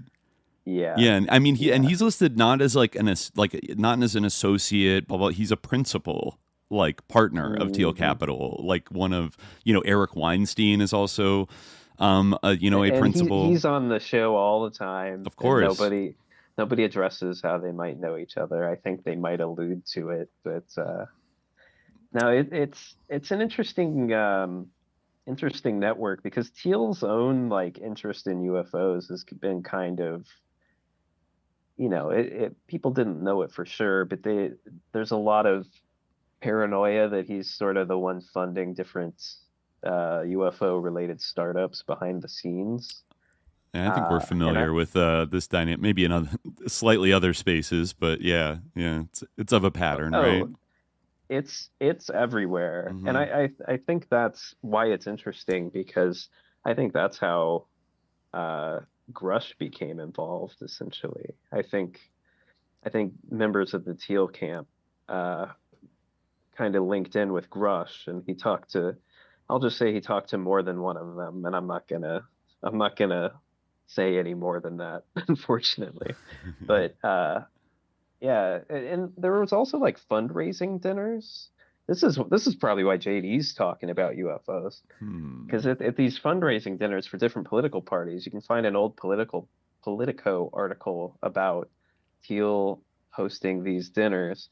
And he's like, I don't want to talk about politics. I want to talk about UFOs, demons, ancient aliens, forbidden archaeology, everything Rogan talks about, but not politics. Interesting. And if he liked you enough, he'd give you some money. That could explain, I guess, a lot of why like these kind of newer like Gen X Congress people, like mostly Republicans, like are kind of coming out now and popping off so loudly. I mean, it's almost like a cliche, or it almost goes without saying that politicians often ape. They say what their donors like, want them to say. Like there's an incentive system that everyone's like aware of, even if you don't like, it's not explicitly like ordered, a donor gives you money with certain expectations. That sounds like it's relatively blatant though, of like, this is what I'm interested in, and I'll give you money if you're going to be interested in it too. So in a way you could see these people maybe as like funded sock puppets of Peter Thiel in Congress, who have like specifically been given money to go and talk about this stuff. Like they, in that way, their backs are covered. They don't have to worry about getting canceled for being crazy, because like their funder is not only okay with it, but like funding them because he wants them to talk about that. Right. Yeah. That seems very plausible. Yeah. Well, it's just interesting because this is kind of going back a little bit, but we were talking about how ufology can kind of subsume different like religious people into it and kind of turn them somehow more fervent than they would have been without the UFOs. There's another Trump appointee who's a Mormon. This also relates to exorcism because he's that strain of Mormonism that actually does exorcisms. So like this is more of a fundy type of Mormonism. He is currently the Air Force Undersecretary, and he goes on podcasts and talks about UFOs. And his main goal as Air Force Undersecretary, you'll be happy to know, is replenishing and renovating America's nuclear arsenal. Huh. Yeah, I've heard before from people that like grew up in Mormonism that the sort of fear or like preparation or belief in like a nuclear apocalyptic like war in our lifetime is like strong in certain quarters of like Mormonism. I mean, they do kind of proliferate in like Utah and Nevada, where there's a lot of bomb testing and weird military stuff and UFO stuff, so it doesn't like that is kind of the country where you would expect people maybe, but like it does seem a little, eschatological. The interest of some Mormons specifically. I don't know if there's like a doctrine or like a teaching that is at the root of that, but I don't know if you've heard of anything in terms of Mormons. Well, I think I feel like I asked Jimmy about this obliquely, and it's just that Mormons are becoming more evangelical, basically. Okay. Because that brings more people into the fold. And this guy certainly falls into that category. Like the Skinwalker Ranch stuff. Oh yeah. And, the current owner is Mormon. Harry Reid funded ATIP or whatever. Yeah. There's this Mormon strain that's not. This is what I mean. It's kind of like folding in all of the more apocalyptic shades of different American religions into one umbrella, and I think that's kind of created a concerning block of like UFO voters. Maybe that's the end goal, is to because there are people who are single issue voters, and that issue is UFOs. Oh, definitely. Yeah, disclosure voters. Whoever and Trump kind of, I think very very cynically, but like cannily, kind of combined a bunch of different like disclosure threads and gestured at like all of them, like when he, which probably wasn't decisive like overall in sort of like getting over the top and like winning, but like definitely mattered a lot to some people, and even caused blowback, like in the case of the Epstein files, when like he didn't deliver what he had promised, and then people were like, what the fuck? Like, but people really cared that it's like JFK, like MLK, RFK. At various times they've said all these files are going to be released, UFO stuff's going to be released, like we're gonna dump it all out there, and you're gonna see we're gonna have total radical transparency, you know. And a lot of people bought that, and you know, bought the ticket, you know, based on he was, you know, as long as I don't care what happens as long as they disclose the truth. And then there's like a presumed ontological shock that will happen when we get the truth, you know, that will kind of change everything. That's my favorite term in this whole debacle is like ontological shock. UFO people love that. What does an ontological shock mean? I can see like an epistemological shock. They really just, the way they use it just makes it sound like the Overton window is going to shift. A lot of people use ontologicals just mean like really, really, you know, like very, very big. Maybe. Like a kind of systemic, like everything will be affected by this. Like it's going to affect the way we look at reality, life itself, our place in the universe. Like it's going to have economic, social, political consequences. It's also kind of there's a more vulgar analog to ontological shock, which I've seen a lot. It's kind of become my favorite, like sarcastic way of like labeling something as a truth nuke. You know, like I think it's already become kind of a joke where people go, "Wow, truth nuke." You know, where it's because like certain like bloggers or posters or whatever will, you know, use that to like hype up, like I just told you something and it's gonna like blow your fucking mind and basically give you an ontological shock. Like a truth nuke creates an ontological shock wave that just is like, oh my god. That's the Stephen Greer catastrophic disclosure. Catastrophic disclosure. I mean, Bob Lazar was saying like that he was talking about, oh, maybe, you know, what if we're just like cattle? What if we're just like being kind of like a loosh type of situation? You know, maybe he was saying like, well, you know, I always said we should disclose things, but what if all these people are smart, you know, if they don't want this to get out there, maybe they're right, maybe I'm the asshole, and like maybe it's going to be a revelation that like we're, you know, all cows, we're all Guernsey cows or something on it. I think the stuff maybe Tanner you were reading from earlier or the stuff you said sounded exactly like Georgiani's line, I guess, that Palmer Luckey was saying. Like that sounds very like louche, like, you know, like Robert Monroe, like Monroe Institute shit. You know, I almost wonder if people like Palmer Luckey or some of these other like personalities have gone through the Gateway Tapes training and then kind of imbibed some of that, or, you know, it might have come to them, influenced them through more like indirect routes. Maybe just like Palmer Luckey loves the Jason Georgiani podcast or something.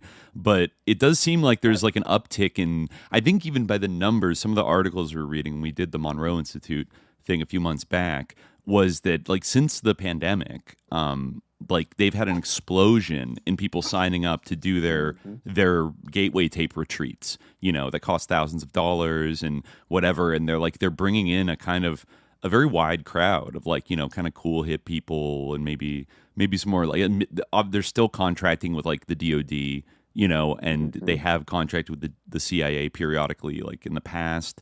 So they have no compunction about like working with our heroes in the military, you know, and shit like that, our operators.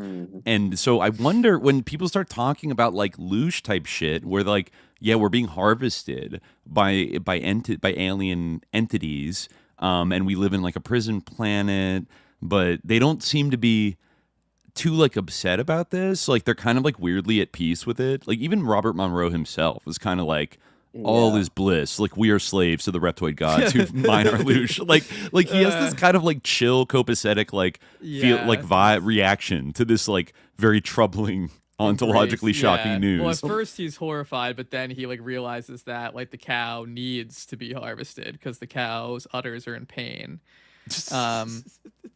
Someone in the chat says, does it go back to Charles Fort? I don't know if the idea that humans as cattle goes into Charles Fort. I feel like it's an old Gnostic idea, but he did say like we are farmed, famously. You know, we are property. We belong to someone. And he also wrote, one of his books was about Earth as like another species Disneyland, essentially. not literally Disneyland. That didn't exist like yet, a national park, if you will, like something that's been set up to have the appearance of like nature, but it's like for aliens to come and like take pictures of us being like weird little humans. Yeah, he did do like the Prison Planet thing, but I don't like I do think there is like I don't know, I find the Monroe Institute stuff concerning. And I think Ryan Bledsoe's like a facilitator there now as Right. well. I think we 'Cause did find he's a big connection into it. between, like, I think the Bledsoes have gone to the Monroe Institute and they're like, it's beautiful. Like, I talked to the lady all night Indubitably. long, you know? Yeah, this is the best way to get in touch with the lady. Yeah. Like, so all those threads are kind of like, yeah, and then it was even kind of pitched in like Vice and like this kind of more hip, like New York centric media as like something that cool liberals who were dabbling in new agey psychedelic stuff should like totally try out. It's totally all good vibes and stuff. And they always kind of like they kind of mention the Luge thing, but kind of like downplay it. It's like there's a funny little belief that goes along with this, but like don't think about it too hard. Like yeah, so they're really outreaching in a wide way. You know, there's been all kinds of podcasters and influencers that have rizzed up the Monroe Institute and been like, oh, this is so cool and interesting from all kinds of quarters, you know. But a lot of them tie back to Peter Thiel, I think, ultimately. Right. Well, and I think I wrote an article examining like the remote viewing program as an extension of MK Ultra. Oh yeah. Which it essentially it literally got its funding from leftover MK Ultra money, the initial SRI program. But I think its goals were similar, and I think the Monroe Institute is kind of that same thing, where it's not necessarily about like creating a super spy or something. It's about creating like clients possible assets essentially. It's not so much about going out of the body as it is letting something in to your body. Because to influence you. I think it is. I mean, this is just a theory, but I think there's elements of like surreptitious influence of different like remote viewing participants by the administrators, and I think sort of all the different methods that have been used to try to reach that goal. It's essentially reflective of what happens at the Monroe Institute too. And you know, it wasn't Albert Stubblebine, but it was his psychic headhunter, whatever his name Ingo was. Swann? Or Joe McMoneagle? There's another one, I think. John Alexander. All of these people have been they're at all... the Monroe Institute at one point or another, probably. Yeah, they're all big fans, yeah. And it's also interesting to note that they're all interested in UFOs. And at least two of those people you named have interacted with Chris Bledsoe, who did a remote viewing session to, interestingly, kind of thematically relevant. He remote viewed to stop the assassination of the Pope. Yes, I looked up in some of our old notes that he got like a message. I think it opens in the UFO of God book where they're like, stop, warn, danger Pope, warn, danger, like danger Pope, you know, or something like that. Like the lady or some spirit like telepathically beamed this message into his head. And then he had to save the... I've heard other stories from kind of CIA psychic shit involving preventing the assassination of, like, specifically Pope John Paul II in other contexts. So he's not the only one to be allegedly saving... But then the CIA, on the other hand, is, like, getting the Grey Wolves to kill him and blame it on the Soviets. Like, you know, they're playing games with that Pope, folks. Well, and in Bledsoe's case, too, he claimed that through John Alexander and Joe McMoneagle's channels, they were able to redirect the traffic away from the bridge where the shooter was going to be. But you can find in the newspaper announcements that was already planned, and you can find evidence that the guy who was arrested for the shooting was pretty much in a honeypot kind of situation. So he was on their radar for up to a month before Bledsoe's remote viewing session. And I think even in custody, potentially already in custody by the time the remote viewing took place. So I don't know. You have to ask yourself how much utility is there and how much is like retroactive, like saying we did it. It does make you wonder broadly, like has remote viewing ever been used to like launder intelligence about something that they otherwise don't want? I assume there has to be other ways of laundering intelligence to conceal where it actually came from, but it does seem like remote viewing could be one way to like mystify how anybody found out about something. And it's like, oh well, they just used their psi powers, I think the key to, I mean, the reason I came to that conclusion, and it's still just a theory, but if you read, there's this book by Jim Schnabel called Remote Viewers, and Schnabel himself was he kind of has a positive view of all the remote viewers, but every time they remote view something important, he's quick to note, and I don't even think he does this to say oh, remote viewing isn't real or it's not that useful. But they always have other methods of intelligence gathering to back up the remote viewing. They never do remote viewing alone. And so that can range from like satellite imagery to literal agents in place. He tells a story of them remote viewing the Iran hostage crisis situation, and they had an agent in place there essentially that was reporting back. And like, why would you ever use a remote viewer when you have someone who's actually there? Exactly. Who can tell you what the situation is. Well, maybe they can read emotions too, and like hidden information that you can't see just auras. With your senses. Yeah. Well, no, you got to use backwards speech for that. Of course. Right, yeah. right. I see. Yeah, I have heard. Backwards speech. I forget if it was on Sean Ryan, but I definitely heard some like veteran remote viewers kind of make the caveat or like cover their asses a little bit by being like, "Look, you got to understand. Like most of the time when they use remote viewing, it's like a last resort effort when we don't have any other like form of intelligence gathering and we're like taking a shot in the dark, and even then it's like it's not like 90% effective, it's like 35% effective, but it's like when you have nothing else to go on, like you kind of you throw the Hail Mary pass that is like sending in the remote viewers, and like sometimes you get like a vague tip that is like useful enough that that's why they keep funding it and doing it, but like it's not. I think that's what somebody was like making this kind of, I forget, it was McMonagle or somebody else, but like it's like, oh, it's not, they're not necessarily saying it's like optimal or like it's really really effective. It's just like like if you're really kind of screwed and you don't have any eyes or assets on the ground, I mean that could just be like kind of narrative spin. I don't know, but well, yeah, because even if you did have assets on the ground, like you'd say, oh, we don't have any assets on the ground, we have to use our guys who can just envision it in their heads instead.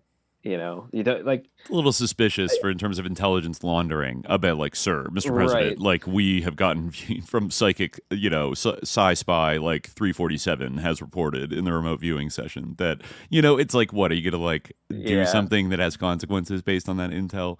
Like, probably not. It is a little like contradictory. It's like either, on the one hand, some people say, well, we always back it up with like secondary and third sources and try to like corroborate it, blah, blah, blah. But then other people are saying, well, we only use it when we don't have any corroborating sources available and we're really just going off vibes. So then it's like, well, which one is it? Like, because then if you did have corroborating sources, why would you need remote viewing? Like, it almost seems like an unstable extra source to have. And then if it's all you have, well, then you can't corroborate it. Like, without taking a risk, The more you immerse yourself in like, here's another thing about remote viewing. It is a cottage industry for books and written by people who had tertiary involvement in the program, were only in it for 1 year, weren't even the best psychic spy. There's a book out. They've all written a book. And I think the most interesting stuff can be found when there are things that are subtly different. because there's a story that Hal Puthoff tells at one point about being able to track down Hal Puthoff, who is in recent years was part of To the Stars Academy, mind you, is also part of the early remote viewing program. So it is all just kind of it's the same people over and over again. Mm-hmm. But he tells a story about being used by the I want to say it was the San Francisco Police Department to locate Patty Hearst. Oh yeah, and that's something we'll probably get into lately. Yeah, they couldn't locate Patty Hearst, but they could see someone who was with her, and they were able to identify Donald DeFreeze. Except when Russell Targ tells this story, they were able to recognize Willie Wolfe. Oh. So there's these little subtle differences where they see a different SLA member, depending on whether Targ or Puthoff is telling the story. And like Donald DeFreeze, we should have. They do look different. They look pretty different. Like Donald DeFreeze is a black man. Willie Wolfe is like a white guy with like a fro and a mustache. Like they definitely look different. And DeFreeze was part of a program that inadvertently was getting money from the same agency that the early remote viewing program was. Are you referring to Dr. What was it, Colston Westbrook at the Vacaville Center, the CIA Phoenix program doctor that treated Donald DeFreeze at Vacaville with behavioral modification stuff? The money between, I mean, that's what I feel like people don't. Once I learned that Sidney Gottlieb had some say in whether the SRI remote viewing program could start, I began to wonder why nobody talks about that. Nobody mentions it. They'll mention that Gottlieb got into some wacky stuff, but the fact that he was so directly responsible for the SRI program, I think it's from Sharon Weinberger's book about DARPA. I was reading that he was I want to say he was literally the guy who did the initial contract. I got it next to me. I can try to pull it up. For SRI to study remote viewing. Yeah. And I don't know. I find it hard to separate the remote viewing program from MK Ultra once you know that, because even when they get later funding, this is the turn I tried to do in that article to really make people go wide-eyed, is once they supposedly weren't getting money from the CIA any longer, they got money from SAIC. Well, that was later. That was in the 90s. Okay. And Jolly West was on SAIC's board. They're like medical board examining the remote viewing program. But SRI gets the money from the Foundation for Inner Peace. Oh. Do you recognize what that is? I actually, remind me. I can only imagine.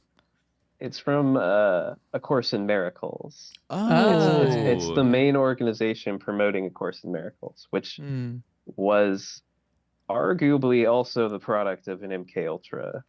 Yes. Well, it's a channeled text. Definitely, right? according to some old crypto cuttlefish threads, it absolutely is like a direct outgrowth of, that great laboratory of MK Ultra, the Esalen Institute, right? It was heavily wrapped up in that, and also launched the career of one of our more heckin' orb-pilled, renegade Democratic presidential candidates, Marianne Williamson. Who a lot of people were just bowled over by and thought was so cool with her love and light, her sassy love and light talk. But like she kind of came to prominence. I think Oprah, once again, Oprah, what are you doing? Platformed her a lot in the 90s and the 2000s and kind of made her like a bit of a household name. And, then she was able to kind of pivot into like this kind of like a Ford Foundation woo-woo kind of like political kind of a thing.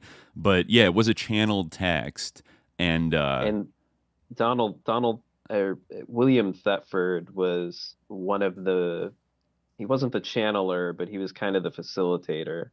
And he was a witting MK Ultra psychologist. Funny how that. Yeah. Bill Thetford. Yeah, from I think Columbia Presbyterian Medical Center. Yeah, that that's really interesting. It's also like there is a curious, like synchronicity with the dates there when you're talking about MK Ultra bleeding into like the SRI remote viewing program, because didn't it start in like 1973? Like right around when MK Ultra was finally exposed during Watergate, and Richard Helms, CIA director, ordered Sidney Gottlieb to like destroy all the MK Ultra files, and then et cetera, et cetera. So like right at the point where MK Ultra is kind of burned in the public eye for the first time and has to like end.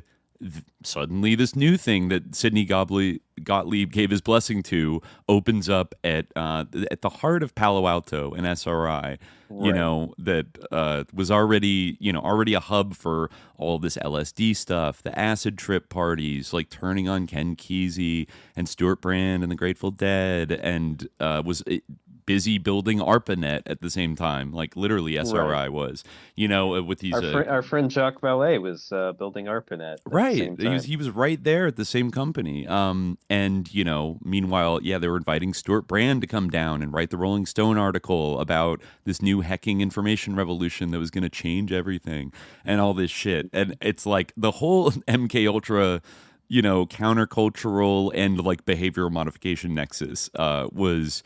This is where all the action was happening. So I think it's not a stretch at all to say that this was like maybe not the only continuation of MK Ultra projects, but like one of the biggest and most obvious. Yeah. And that's why I've kind of tried to spend some time thinking about like alternatives to like what its utility was, because I feel like people tend to look at it as either like real or something wacky and nonsensical, or like a psyop to trick the Soviets into thinking that we didn't have satellites or something. Like that was one hypothesis, that this is like a cover for the internet and satellite technology or something. But I don't like, was that secret? That they had satellites, right. Like it's not. Well, and you couldn't do remote viewing without the satellite images to bounce off the remote viewing. So, I mean, the program existing kind of just is, especially if you're not allowed to do it cold, you have to have those 2 to 3 other sources of intelligence, like satellites are one of those things. So you're kind of, I don't know.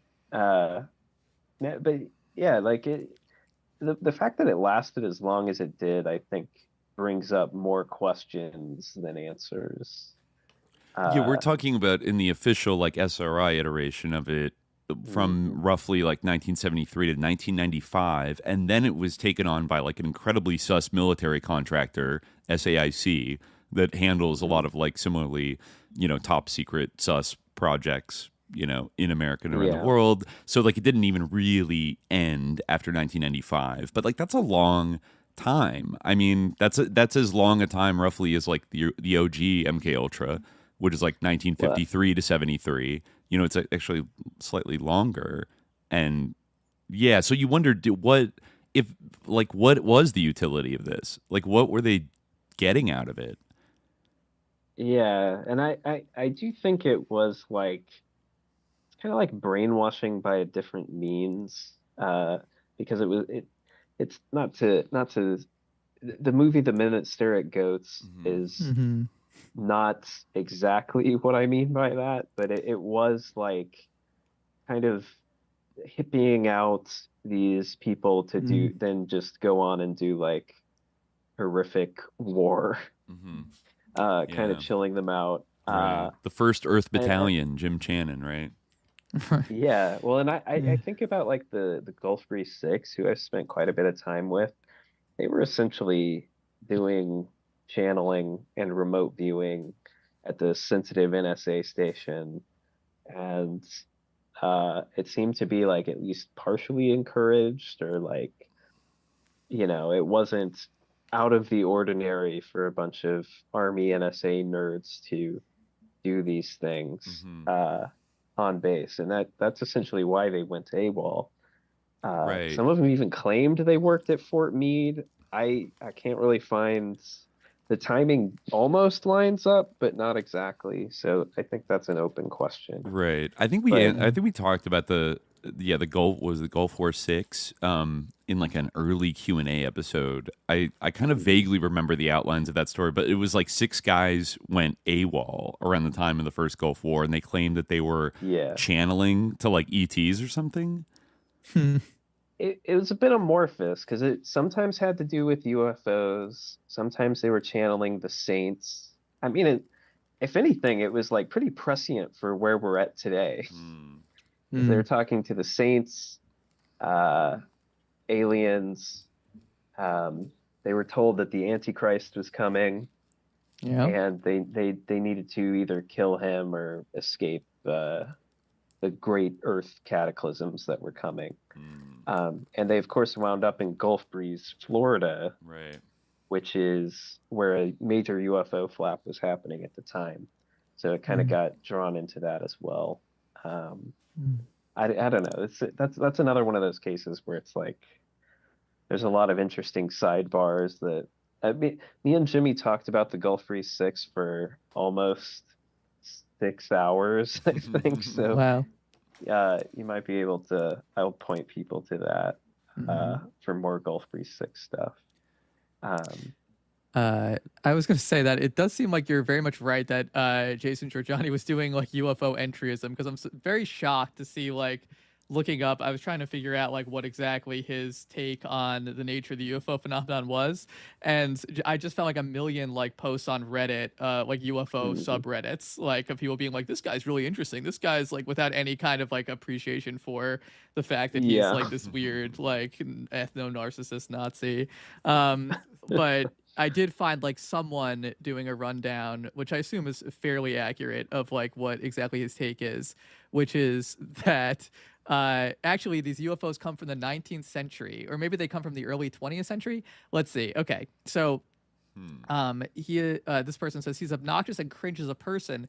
That aside, we should separate who he is as a person from what he is saying about the phenomenon. Why? The breakaway civilization UFO timeline he presents does add up a bit, does it? Okay. 1901 to the 1920s. Tesla was commissioned to build the Wardenclyffe Tower that would use the electromagnetic waves of the Earth to produce free energy and communication around the world. Tesla was using another form of physics. Sorry, I'm thinking about psychics too much. Another form of physics he created to develop this, and it was online with the discovery of zero-point energy, ZPE. There's even a poster for the tower he had commissioned that had a flying pill-shaped ships on it. Okay. Early 1920s. Tesla lost funding from one of his principal's backers, J.P. Morgan. Once Morgan left, his influence alone was enough to persuade other investors to leave Tesla as well. The main catalyst for this was that of another financier, John D. Rockefeller, just invested huge swaths of money in the oil industry, which if Tesla was successful would rob them of any future profits, being that the technology Tesla had would be free energy for all. Morgan retained the proprietary control over any technology Tesla had developed for that endeavor. This included the propulsion technology related to the zero-point energy Tesla was using. In the 1920s, J.P. Morgan, who founded Chase Manhattan Bank, is a business partner with Rockefeller and Allen Dulles.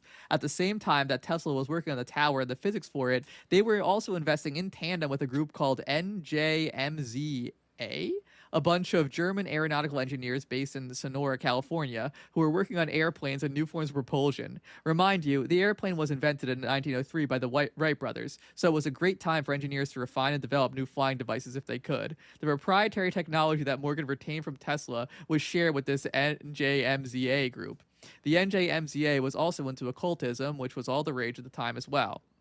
NISMA is an occult name for the nameless, which I guess they were trying to invoke in their own name. 1940s, Morgan, Rockefeller, Ford, IBM all had financial ties to Nazi Germany. They aided in the war efforts for Germany and the rise of the Nazi Party. At the time, people like this were into supremacy. Oh, yeah, thank you. Supremacy of power. Supremacy. Supremacy of race, supremacy in scientific endeavors, and anything that would give them an edge over someone else, be it the mighty dollar or some occultist beliefs. They all dabbled and financially invested in these areas, and often at the expense of others. The Nazi Party was set up by a bunch of German aristocrats who were also occultists called the Thiel Society, and they were devoted to mastering the power of vril, which is an occultist thing, for power over the natural world and have agency over it. Magic stuffs. So most of us who follow the UFO stuff should remember at least once hearing of the Nazi bell, Aquino's favorite Die little Glocke. bell, Die Glocke. Yeah, exactly. The saucer shape of the I bell. should interject that Georgiani is also a Michael Aquino apologist. Yes, He's recently called himself a Satanist. Oh, nice. Of course. But that was before he renounced. I don't know. He's in a weird place right now. Yeah. So I don't know if he's still a Satanist, but go on. So yeah, skipping ahead a little bit, the same old story, like Nazi occultists, very Miguel Serrano esoteric Hitlerism type stuff, polar, breakaway civilization. So they made a time machine that can fly fast. From this, Georgiani deduces that the American Nazi financiers and German took the time machines and decided to hide in history and gain supremacy over time in the material world. So they went back to the past, right? So you take a time machine, go to the past, set up a base where no one can bother you in Antarctica, which eventually becomes a civilization like Atlantis. Keep going to the future to take technology back to the past. Use this technology to become a super race that can transcend space and time and rewrite the history to your own benefit, all the while becoming the gods they read about, using eugenics to perfect your race with all types of crazy abilities, including psychic abilities. Create mankind in different slave races the way you want them. Live within your own parallel dimension that has a different set of rules and morals away from the eyes of everybody else. What type of race would you get from this? Well, Georgiani points to the Nordics, which makes sense. They are often seen in abduction cases and are usually in charge of the Greys. There have been religious apparitions that somewhat tell of a blonde-haired woman speaking. Chris Bledsoe's Hathor comes to mind. Throughout history, we see deities from many cultures showing up and having blonde hair and being tall white people. There are also the missing 411 cases, and who has taken the most? Well, it's usually those of German heritage. All right, I didn't know that one. No, that's something. That's something that pops up in, I think, David Paulides as well. He says that they're mostly Germans. That's funny. Yeah. All right. It's a recurring bit in ufology, which should make you raise an eyebrow. Yeah, I mean, it is interesting though. Like, I think Joe Rogan was saying this a similar thing too. That like we must be engineered. Like we were obviously engineered genetically. Like he was like, what other animal, is like us? Like obviously, yes, but it doesn't mean that we are engineered by aliens any more than any, doesn't follow. But it's the same type of thing. Like what he's saying really is quite diabolical in a way. So he's kind of almost saying that we, like Nazis, literal Nazis from the 1940s, are like the demiurge of our world. And they're time jumping. They're like the great race of Yith, where they go back to the past, like to the distant past, and create a breakaway civilization, and then have shaped history so that like now we're living in like this sort of Nazi utopia because these Nazis, which makes you kind of wonder, like, well, what happened in the original World War II? Right. Like they still lost in our timeline. Yeah. Like they lost World War II. Really sucked, or they still got to work.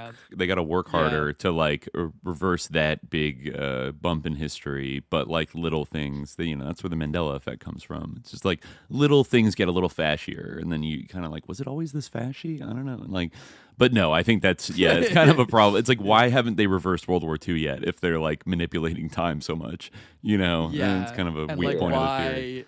Literally, why is there like a Jewish state in the Middle East? Like, why are there even any other races other than Nordics? Like, why don't they just go back to the past and like take like people who are Aryan enough for them and then like just decimate? I mean, I don't want to talk about what Nazis would do if they had a time machine. But it's truly like an insane belief, but it is weird how like that. I mean, you can kind of see it like in this thread where this guy's like, yeah, he's annoying a bit, but let's take what he says seriously, because like there might be something to this. Like what? Like it's weird like how that like kind of gets into the like the water and gets into the kind of the groundwater, and people start imbibing it, not realizing that it's like the delusions of this kind of like esoteric Nazi ideology. Georgiani is cooked up. Well, it's interesting because it already happened once in like 2000. I don't know when his first cancellation was. But he basically was rejected from a bunch of like parapsychology and ufology personalities because he started associating with the alt-right corporation with Richard Spencer. Right. And like he was part of some like weird group called Jellyfish that used him as like an asset to like try to unite the alt-right to kind of like guide Trump's policies. Maybe that was successful in this term, maybe not the past term. But yeah, he's just an interesting character. And that's why I find it fascinating that even after that, he got fired from his job at like NJIT for being caught on mic saying that Hitler was going to appear on Money in a New York Times expose. And I think he got his I don't think he got his job back, but I think he was able to illustrate in court that it was a wrongful suspension somehow. Okay.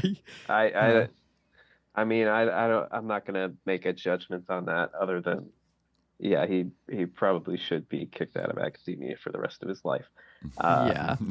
But I don't know. His most recent Twitter post has kind of changed things because he seems genuinely remorseful of everything he's done. He said he's ruined his chance in academia, he's ruined his chance in life, and but I don't know. He's a weird character, but it is entryism. I'm glad you see what I'm talking about. Yeah, I feel definitely. I feel like an insane person that I remember him coming up like 10 years ago and being like, oh, this guy's a Nazi, and then he got in trouble for being a Nazi, and then he showed back up again. It drove me bananas. Eternal September just never it never ends. The ability for people to kind of like just relaunder their reputation simply because like most people have forgotten what they did. Like it really is like if you really commit yourself, there's many such cases online of people who just like they like disappear for a little while, then they come back and just act like nothing sus ever happened, like, and they can kind of fake their way through it, and then new people just find them and like don't look into the background of like people that they sort of outsource their critical thinking to, which is wild in this day and age. But it's obviously like a central dynamic of how information's like these memes and stuff, like these ideas spread around, like people just watch like a TikTok or like a YouTube talk show. Oh, look, there's a guy named Jesse Michels just like everywhere one day. Let's not think about like who the fuck is this guy? Where does he come from? Like what are his beliefs? Like what's his goal? Like they just take everything at face value, and then easy way to get psyoped doing that. Yeah. Am I okay to hit the restroom real quick? Yeah. We can take a quick break. Yeah. I might do the same actually. Yeah. Well, okay. We're all gonna step away. Beloved SJ musical interlude. Yeah. No, I'm gonna queue up a little. So I'll queue up a little something. Let's do.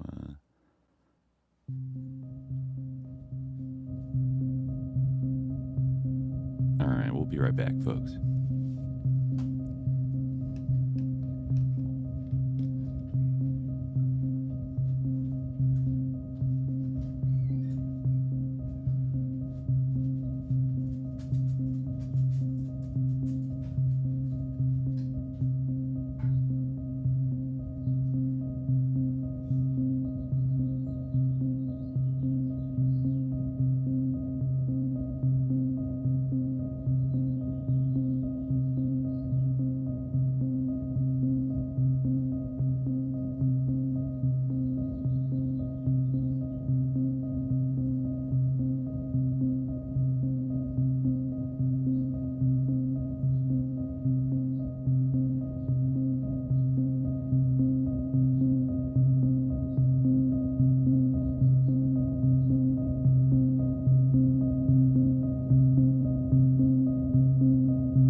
back too soon, but I'm gonna try to pull up chat and see if there's any questions.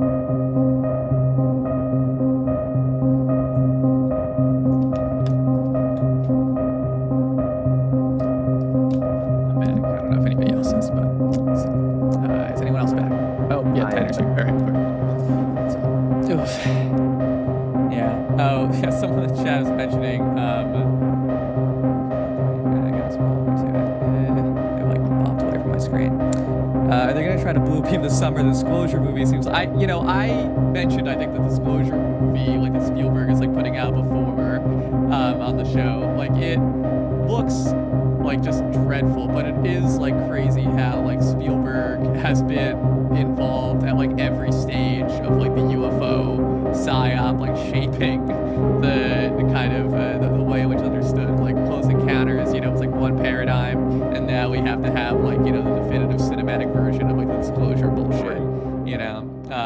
Yeah. Did you guys see that movie that came out recently called, what was it called? Age of Disclosure. Did I see it? So. I don't know. Is it a documentary or it's like a film? It was a documentary, and it was like a classic like Stephen Greer, James Fox film, except they said we're gonna get every single spook that we have who's ever said anything about UFOs. There's gonna be like congressmen, Marco Rubio's in it, like everybody is gonna be in this movie. I kind of remember this coming out. Yeah, I remember Marco Rubio like opining. Yeah, that was directed by a guy who was involved in Spielberg's Ready Player One. So there is like a through line. I think Spielberg is like, there's some intentionality to him like poking the UFO bear. I mean, he's obviously like incredibly fascinated by it. It's not like, he's like, he certainly doesn't need any more money. No. Like, second of all, like he, like there's any number of topics that like one might be interested in, but he's returned to that one again and again. He's obviously like deeply compelled by like the idea of UFOs. There's like a new Spielberg movie coming out this year that's like all about being hyped, we were talking right? About okay. Yeah, someone in the chat brought it up. Yeah. We were saying that like it's interesting how he's always like ready to like offer people like an accessible like cinematic iteration of like whatever new form the UFO psyop has taken. It's called like Disclosure Day, very similar to like Age of Disclosure in a way. You're right though. It looks god awful. Yeah, like it. And I actually, you know what? Now that I think about it, in the trailer there was like a nun who was like talking about how like we must be like God must have created aliens as well, because like why would there be this vast universe if God didn't intend for it to be populated with aliens? It's there's certainly it's not like every planet is inhabited with life, so like obviously like God is not being super economical in terms of his creation. Like maybe he wanted us to contemplate it, maybe he wanted us to like reflect on like our size, and like maybe he wanted to glorify himself by showing, there's many reasons why God created a vast universe that's devoid of life other than ours.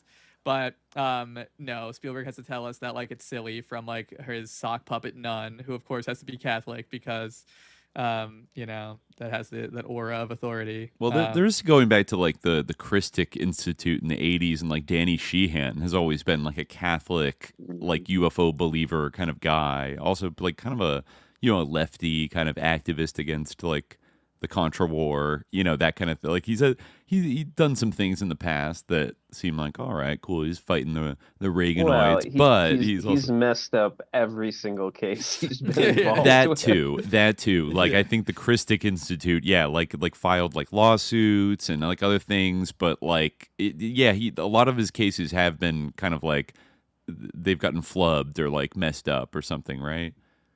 Yeah, it sort of goes to, it's hard to tell whether he's like a winning asset or just like a, useful idiots. But I think there's ways in which the Christic Institute has been like perpetually inundated by just like, I'll use the SJ term, sus lords that send off these very legitimate cases into just like no man's land. Like this can never be prosecuted correctly, and it now makes the entire case look insane. It's like he got especially in the 90s, I'm thinking, because I've done some research into like the octopus alignments with ufology. And Danny Sheehan's Christic Institute comes into play there because I think Robert Booth Nichols, one of the octopus individuals, kind of ingratiated himself in that crowd. But he'd accept anybody like that, like Bo Greets. Oh yeah, like, Bo Greets, yeah. They got in on the POW thing.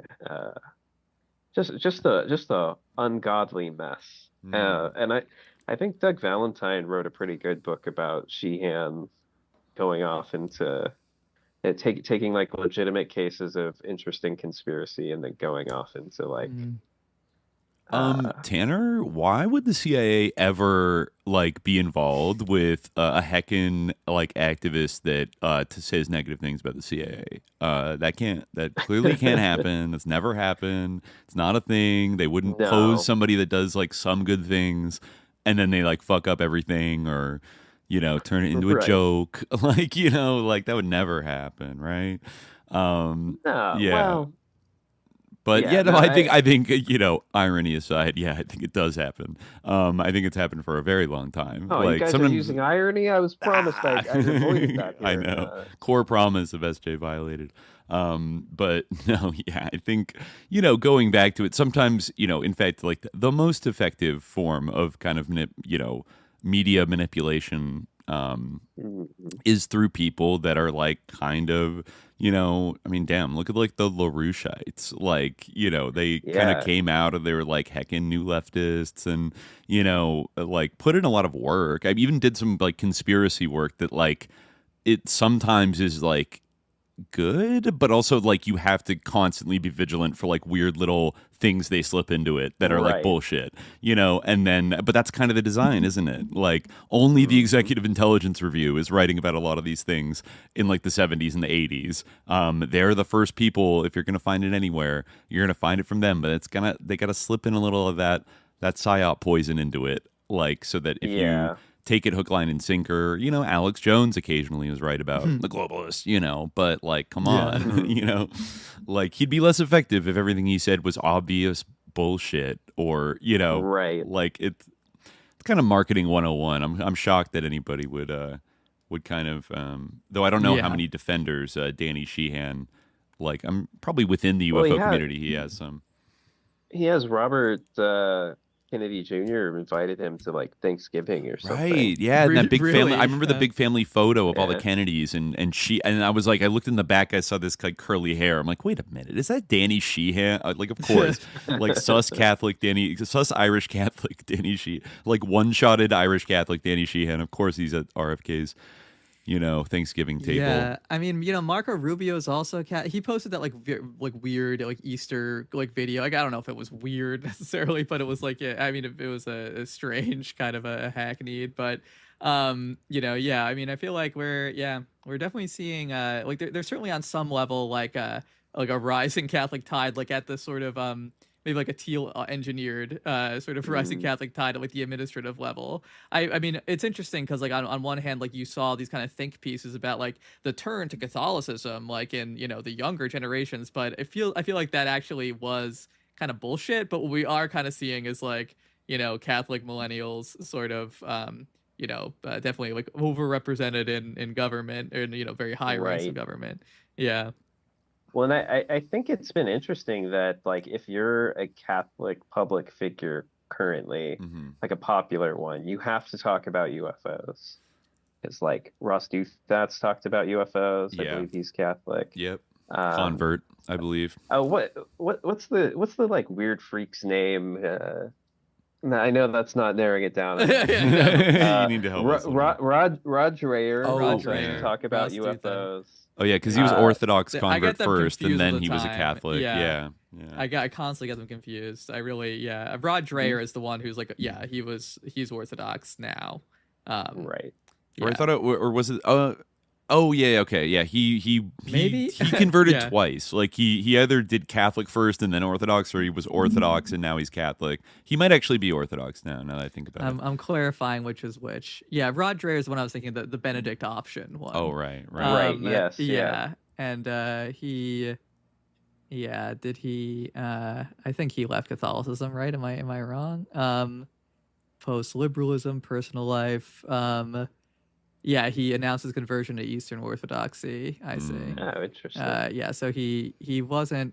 He left organized religion. He was raised a Methodist, left organized religion before converting to Roman Catholicism. So yeah, you're right. At age 26, then he wrote widely in the Catholic press. Then he converted to Eastern Orthodoxy.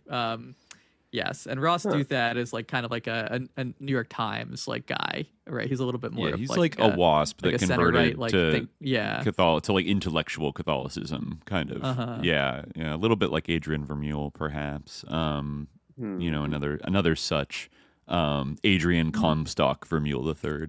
Yeah, yeah. They all do have this weird kind of like. They don't sound Catholic a lot of the times when they're like talking about stuff, or they're often like not completely in line with like the Vatican, or they invite the Vatican officials to the Pentagon and threaten them with a 14th century sword and talk about the rogue papacy of Avignon. I like how we've decided that that's what it was. Like the. I want to believe, his kingly dagger. Yeah. It's like the sword in Mandy or something. Yeah. What was that called? No. It's been passed down by generations of Colbys. Yeah. Who the fuck knows? But I did find sorry, go ahead. Well, I was just gonna bring it back around because Sheehan is also like he was a big get at the time for Jesse Michels as well. I don't know. There's just all these like weird fringe communities that kind of interact with each other all the time. Because Sheehan also wound up interacting with a lot of the same people the LaRoucheites were interacting with in the 90s. Mm-hmm. I mean, that's what a lot of the Octopus Network wound up being. Like, Reconasciuto was introduced to Casolaro by a LaRoucheite guy. Oh, wow, interesting. So it's like, you just never, he's talking about smoke and mirrors. Like, there's a lot of like. Dead ends and trap doors that you don't necessarily know where they're coming, and that's ufology, and that's everything ufology connects to. I feel like. Sorry, I interrupted you. Oh no, it's okay. I was actually I was poking around looking for about the Steven Spielberg movie, and there was just about a month ago, the Hollywood Reporter had this big article called "Hollywood is suddenly taking UFOs seriously with rival disclosure projects in the works. A historically anchored Roswell movie is coming, while filmmakers ranging from Steven Spielberg to Joseph Kosinski tout upcoming UAP-themed titles. Quote, this movie's going to blow people's minds. I love the first sentence. It's quietly become a trendy new genre in Hollywood, the italicized serious UFO movie. They really say the serious UFO movie. An invasion of projects across the narrative and documentary space are exploring the topic of UAPs, including prestige films from Spielberg and Top Gun Maverick that pretty much like war gamed out the current, literally bombing an Iranian nuclear, installation. Joseph Kosinski, who directed that. While movies about spacecraft and aliens are as old as filmmaking, this wave is heavily influenced by recent real-world events. A perhaps unprecedented level of media, lawmaker, and public interest in videos and discussion of UAPs, which has included congressional hearings, the emergence of government whistleblowers, and the release of much-debated Navy footage of objects that some claim defy the laws of physics. The truth, in other words, has gone from being out there to feeling just around the corner. The latest project in the mix, producer and podcaster Bryce Zabel, Dark Skies and Taken, has just packaged a film with UTA that's billed as the most grounded, historically anchored look at the 1947 Roswell incident yet. So it's going to be like one of Robert Goddard's like Susselenberg rockets. Probably. I don't know. But I don't know. Maybe they might go gray-pilled with this. No, I assume that it's going to be aliens in the movie. Yeah, It would be interesting if like it weren't. You know, that would actually be like, but I'm 100% certain. I'll eat my hat if I don't have it. I'll eat my prayer cap. Yeah. If I am wrong and there's no aliens in the Roswell movie. Well, let's see. There's a little bit of a summary here. Titled Unidentified, the fact-based tale moves across 3 timelines. The infamous 1947 incident where the U.S. Air Force announced, then quickly retracted, that it had recovered a flying disc. A 90s narrative focusing on Roswell investigators racing to secure testimony from witnesses, and a present-day murder mystery looking into mysterious deaths related to the incident. The film focuses on nuclear physicist Stanton Friedman. Oh, wow. Yeah. He was a big ufology guy. Right. And, like, that was one of the first, like, UFO celebrities. Like, really. You know, he was on, like, every UFO show. Oh, you know, like, he was, okay. And because he was a scientist, it's, like, a big deal, you know? I'm asking all my friends have cast the same person as Stanton Friedman. Khalid, since you're aware of who Stanton Friedman is, who is the best casting? John Rhys Davies? Oh, that's pretty good. Everybody else is saying Paul Giamatti. Oh, I can kind of see it. I'm looking up his Yeah. pick here. Yeah, and maybe John Paul Rhys Davies is a good one too. He looks just like Sala in the Indiana Jones films. Yeah. I was that thinking of vibe. the character he played Sliders. It's kind of like Stanton Friedman a Oh little yeah, bit. Yeah. that's true. Wow. He held the fire to Bob Lazar, according to one Reddit thread. He called out Bob Lazar. Yeah, it's partly. I mean, held the fire. He held the fire. He just said, "I don't believe him." Here's the MJ12 documents. Yeah, Come on, like it's not. Yeah, he really believed in the MJ12. I remember he was promoting that really hard. But like, that's kind of interesting that there's going to be in this like predictive programming film like a murder mystery where nuclear scientists are being killed, because like isn't that like something that is now being like imposed on us, quote unquote happening? I was going to ask you, Tanner, what is your take now on this like murdered and missing scientist story that's also being totally proliferated? I think you were a little bit like skeptical of it when that general went missing because he appeared to suffer from dementia, and like that does happen, but now it's like 8 scientists or something. What's going on? Well, I find it interesting that they're looping in that general with the scientists because it seems like a completely different scenario. Most of the scientists are just murdered in cold blood, and like the suspects are known. But the general, who's actually interesting, because I actually talked about him before in relation to Tom DeLonge, because he was apparently Tom DeLonge's like contact and like setting up I want to use the term handler, okay. But maybe that's a bit too loaded. But look, DeLonge called him the boss man or something like that, And the boss man, okay. Yeah, sounds like a handler, right? And that came out in the WikiLeaks stuff because he was talking with Podesta about it. Was at one point like the Hillary Clinton campaign was going to be the ones that were into UFOs. Oh, like, yeah. Mm-hmm. They would hint at that they were like, maybe I'll do a little disclosure. And John Podesta for like a long time had given like comments to the media that indicated that he was like, but going back to when he was like, I think the chief of staff in Bill Clinton's White House in the 90s, like he was always pushing to like find out more about disclosure. And I'll never forget like finding that old like, I don't know, Usenet thread or whatever, talking about Bill and Hillary Clinton being invited to Lawrence Rockefeller's ranch after he became president. And like, this is maybe 94.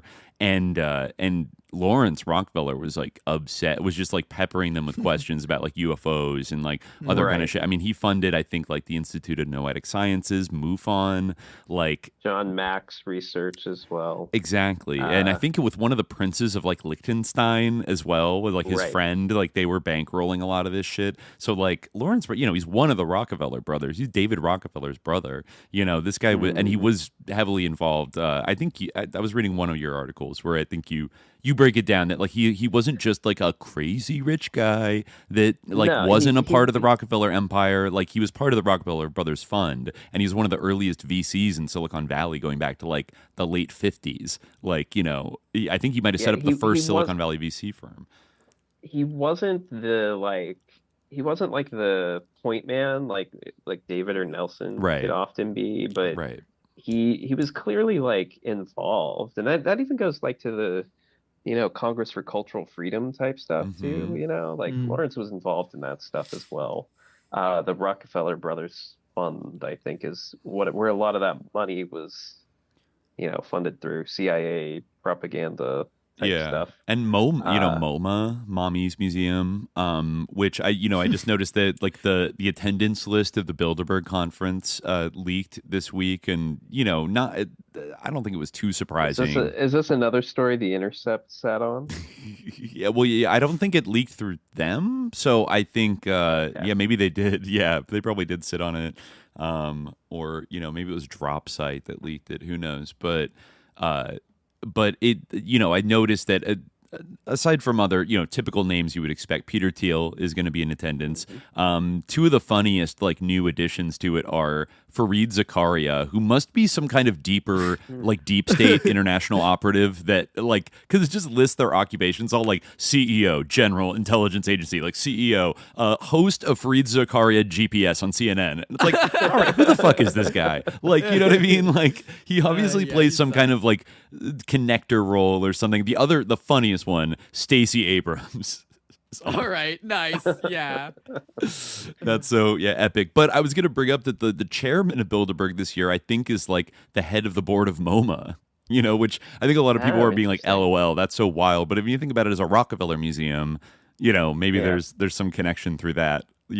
I'm sure they are in touch with the Rockefeller family still. But yeah. So, the Rockefellers, they were always like interested in this shit. And then Richard Rockefeller, who I think was the next generation, was a huge funder of maps and a pusher of psychedelic therapies and things like that, up until when I think he died in a plane crash in 2013. Like Rick Doblin revealed that he was like BFFs with, like, they were deep into the kind of like ayahuasca, MDMA, weren't especially like the younger heirs who like probably weren't running banks and oil companies, but just like to sit around and get one-shotted and plot how to like extend their cultural capital, I don't know, dominance of the world by creating a new Gaia religion or something. But so they're involved. I think we can safely say. Well, a lot of people have thought that some of their interest in UFOs could have stemmed from they have immense amounts of money in defense contracting, basically the entirety of the Cold War. Specialized aircraft companies like they had like a financial incentive and CIA connections that would make them quite a useful funder of like UFO related disinformation or psychological operations. But I never answered your question about the scientists. Right. Yeah. I found the Daily Mail article kind of trying to summarize, let me see. Yeah, I mean, there was some JPL and people like that. But I mean, when they're saying it's like, oh, they've all died, they're going as far back as like 2023 and saying like, it's like, oh, we've discovered another scientist died. And it's like, oh, well, they weren't that old and there's no cause of death listed. So it must be suspicious or something.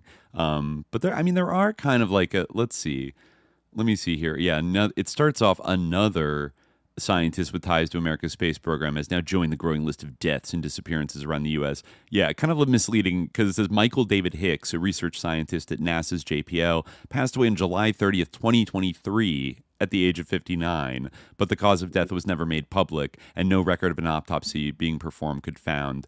Hicks, who worked at JPL from 98 to 2022, was credited with publishing over 80 scientific papers and was part of multiple teams helping NASA understand the physical properties of comets and asteroids. Specifically, he was involved with the DART project, NASA's test to see if humans could deflect dangerous asteroids away from the Earth. He also worked on the Deep Space One mission, which tested new spacecraft tech that flew by a comet in 2001. This marks, there have been no allegations of foul play, but Hicks' case marks the 9th person with ties to America's space or nuclear secrets who has died or mysteriously vanished in recent years.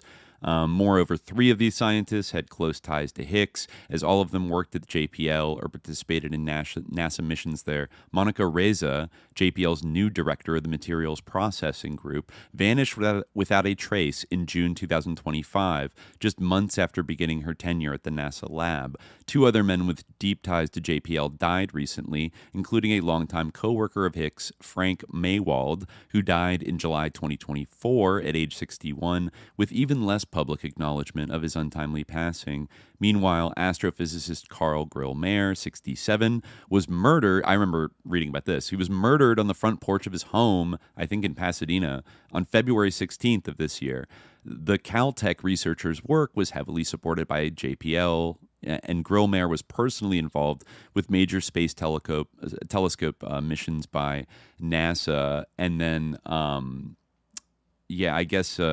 strangely, a series of online obituaries dedicated to Hicks did not mention any health issues before the 59-year-old's death, which appeared to happen suddenly, roughly 1 year after leaving NASA JPL.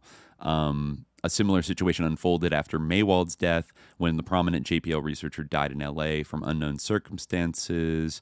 NASA and JPL have not commented. And then there was the general, what was his name? William Neal McCasland, who oversaw funding at Wright-Patterson Air Force Base for Monica Reza's project, who then disappeared. I mean, that one's weird. To disappear a little, like about 9 months ago and just like vanish, kind of sucks. The Reza one is strange.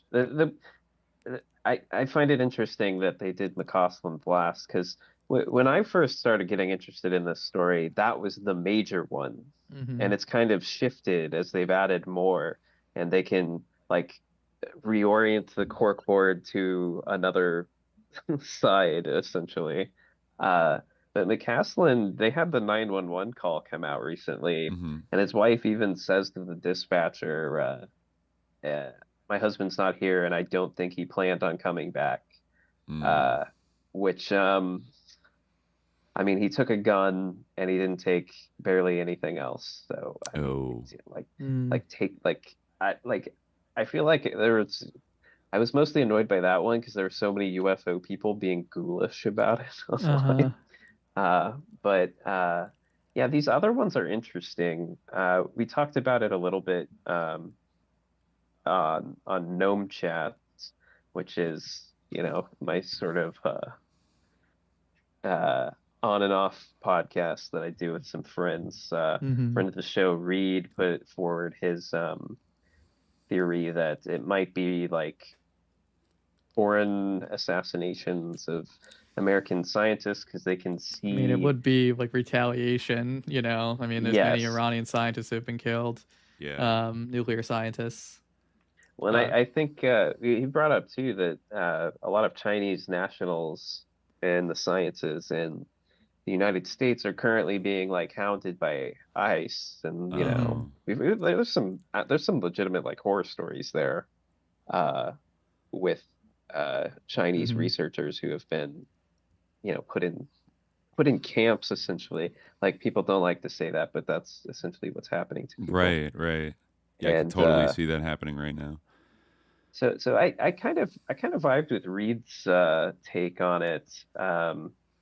In fact, the more people they add to it, the less it seems related to UFOs, which is what I find interesting. Because this was initially a UFO story, but now it doesn't seem to be much of a UFO story anymore. Right. Yeah. Yeah. There's a lot of these people were working on nuclear and missile technology. Not, I think one of them was kind of working on like, sending out signals and searching for extraterrestrial life. But on the whole, it looks like most of them were, and some of them weren't even looking on, some of the other ones they add in this article, like Jason Thomas, a pharmaceutical researcher testing cancer treatments at Novartis, was found dead in a Massachusetts lake on March 17th, 2026, after disappearing without a trace 3 months earlier. And two others with ties to nuclear research went missing weeks apart.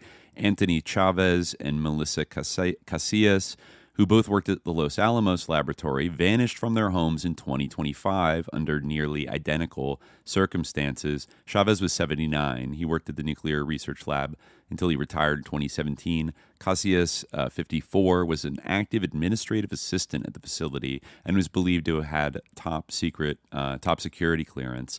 Both were last seen leaving their homes in New Mexico on foot, leaving behind their cars, keys, wallets, and phones before disappearing without a trace nearly 1 year ago. So that does sound kind of like similar to the general, but but that's interesting. But in the case of the general, it's alleged that he was suffering from dementia, right? Or something like that. It's been stated in several sources at this point that he stepped down from his position at some defense contractor in 2021. Mm-hmm. So that far back, because of a mental fog is how they worded it. Right. And fast forward 5 years, if he has a degenerative Alzheimer's, like that could be bad. And like we saw it with Lieutenant Colonel Aquino, and with probably like hundreds, if not thousands, of veterans per month. Like a lot of them, especially if they're facing like a neurodegenerative disease and dementia, like he might decide to take the soldier's way out and just go off in the desert with a gun and do that. I think I'm just kind of thinking of this just as we're talking, but I think it's also like worth saying that it's probably not great to be in military science right now. Yeah. So maybe people are choosing to leave it. I don't know.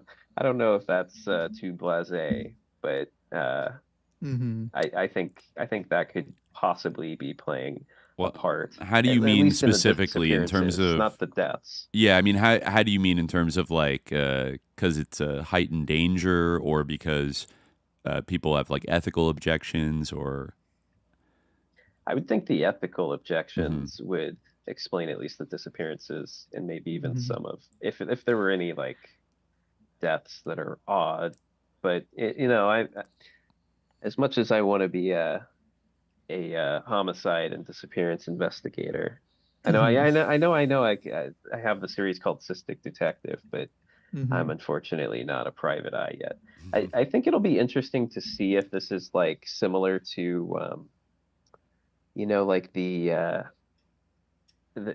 you mentioned the disappearance of Iranian scientists, but there was also in the 80s, I think there was a disappearance of multiple British scientists with a corporation that's name isn't coming to me.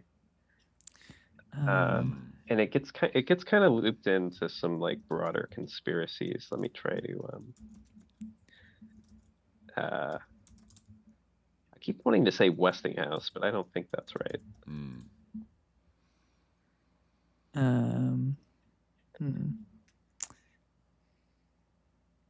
I don't know. Yeah, I'm trying to find it. Well, too. And that's the problem, because you can't Google scientist disappearances anymore. Yeah, it's true. Yeah, true. All this stuff is coming up. Yeah, I mean, I was thinking kind of this, like, when you said that, like, it's probably not good to be in nuclear or to be in like a military science. Like, I could only imagine like, what type of things people might be asked to do, like, especially like with this kind of like involvement, like with the artificial intelligence and stuff, like, basically like create this autonomous like nuclear golem and stuff like that. It's like, all right, that could be a component. And yeah. AI psychosis itself, I feel like, could be a component. I actually did think that, like, when that guy disappeared into the wilderness, that kind of reminded me a little bit of like stories of people, you know, just being on the guy who got like driven insane by like meta glasses. Like he was always wearing the meta glasses, and he ended up wandering off into the wilderness. I think in either New Mexico or Arizona, you know, definitely somewhere in the Southwest. Oh my God. And you know, so like and like there's a lot of like wandering into the wilderness with AI psychosis. Have you noticed that? Like if you look at these stories, like there's a lot of like guy who like just like pulls his car over and then just wanders off in the wilderness. I don't know why, but I guess somewhere like in the training data, like it just percolates up like this is what you have to do to become the Messiah, like wander off in the wilderness. I mean, I guess Jesus did do that. He did go off in the wilderness, Right, you know. So I guess telling everybody to go live trope. like John the Baptist. Yeah, 40 days and 40 nights. Yeah, then, you know, something messianic about it. Yeah, so I don't know. That definitely could be. That did come to my mind when I first read about the, you know, the sort of UFO involved scientist, the sort of the first person who's been missing for like a month and 9 days now, or even more than that, I think. Yeah. Well, and it came to my mind because of guys remember the Tesla bomber? Was on New Year's also Eve. Yeah. Yes, right when Trump was like taking office. There was a mass like quote unquote ISIS terror attack in New Orleans that killed a bunch of people like during the kind of like New Year's celebrations, right? And then like the same day, then the what was it, an ex-Green Beret blew up like his Cybertruck outside of Trump Hotel in Las Vegas.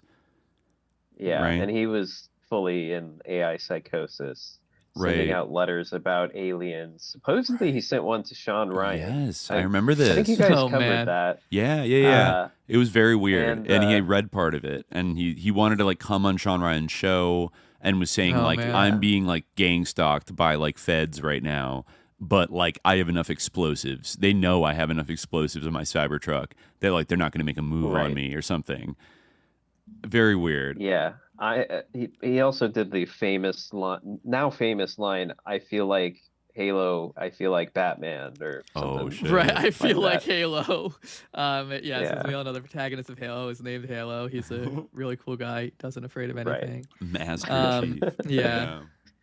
Jesus. Yeah.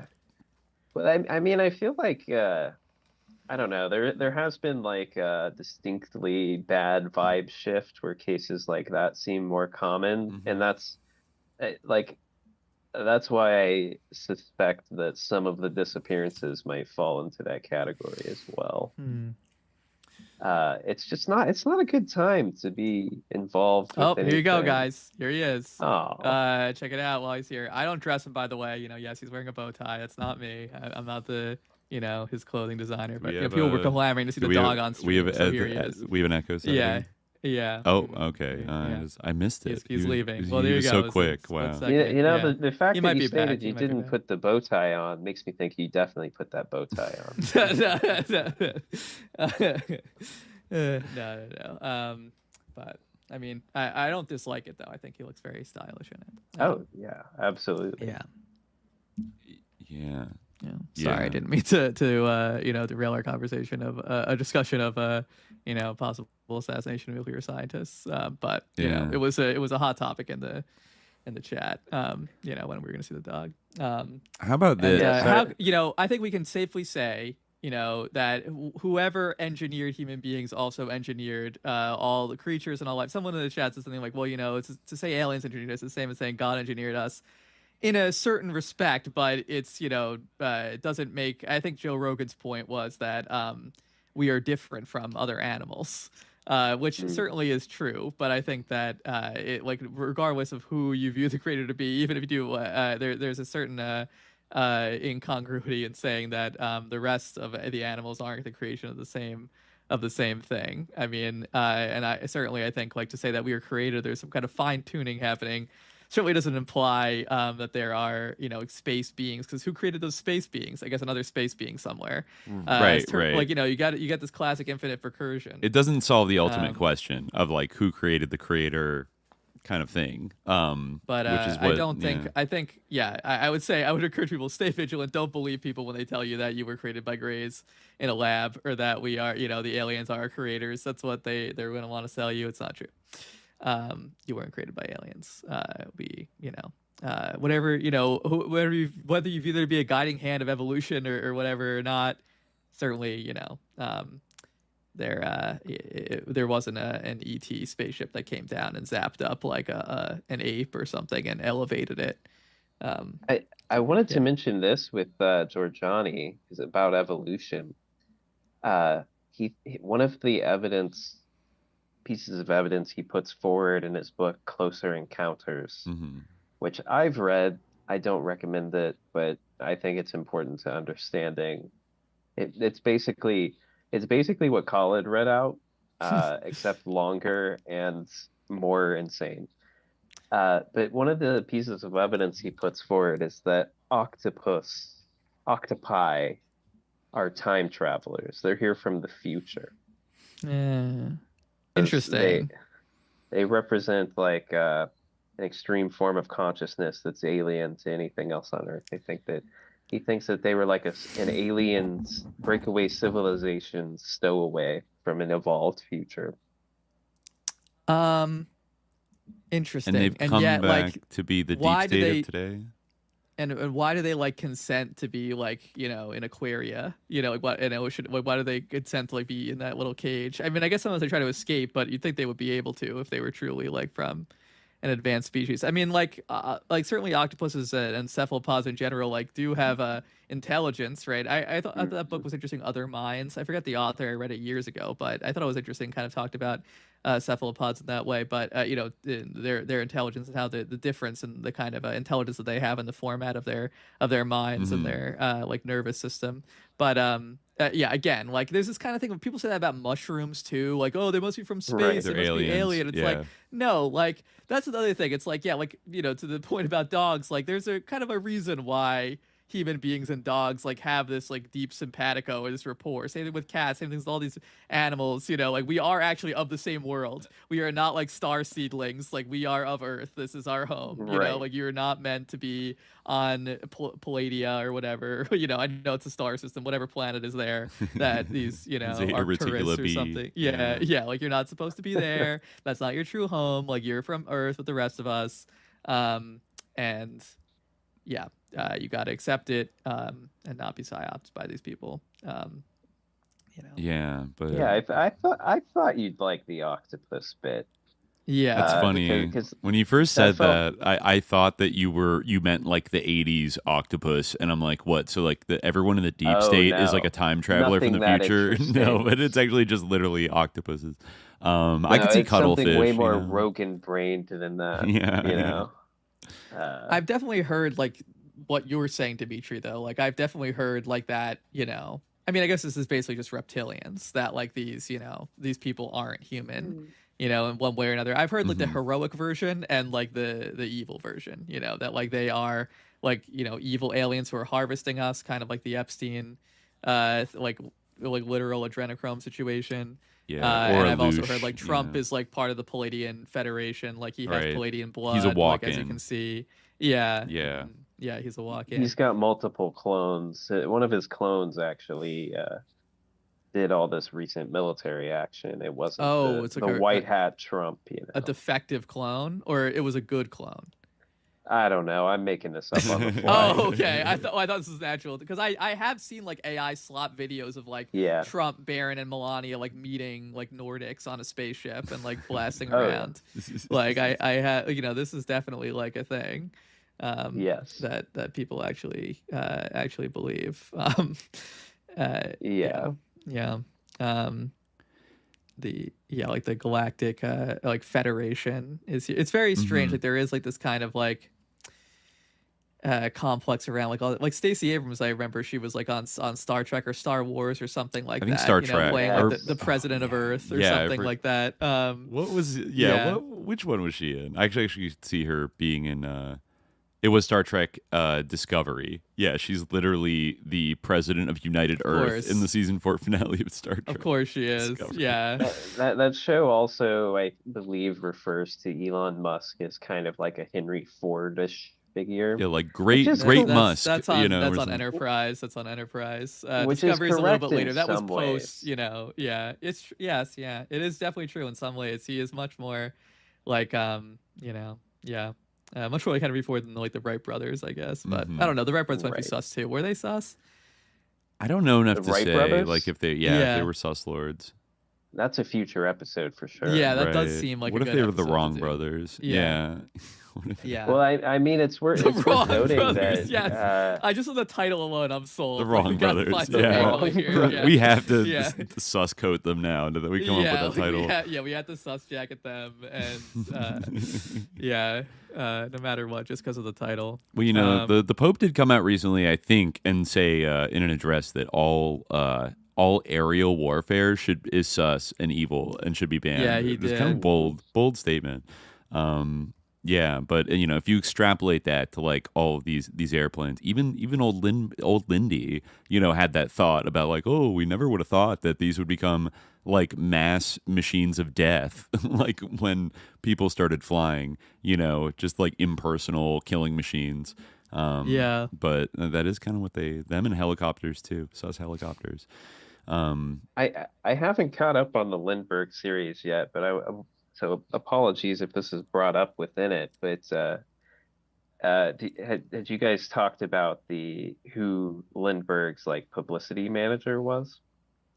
I don't know if it did come up. I'm not sure if we did discuss. He wrote like a book about Lindbergh, like a Lindbergh biography, essentially. It was written by Donald Kehoe. Yeah. Oh, yeah. He did come up. I don't think we got into like exactly what his deal was. That it came up in his weird interaction with Carl Jung, where Carl Jung wanted to talk about UFOs nonstop, and like Lindbergh wasn't having any of it, and he's like, I don't believe in any of that stuff. And then he's like, well, like one of your co-pilots and friends, like Donald Kehoe, like he said that he had an encounter, and then Lindbergh was like, well, Kehoe has had a nervous breakdown and like actually is kind of crazy or something like that. But what's the real tea on Donald Kehoe? Well, Kehoe is like a pretty prominent figure in ufology. Oh wow! I'm in a book club with.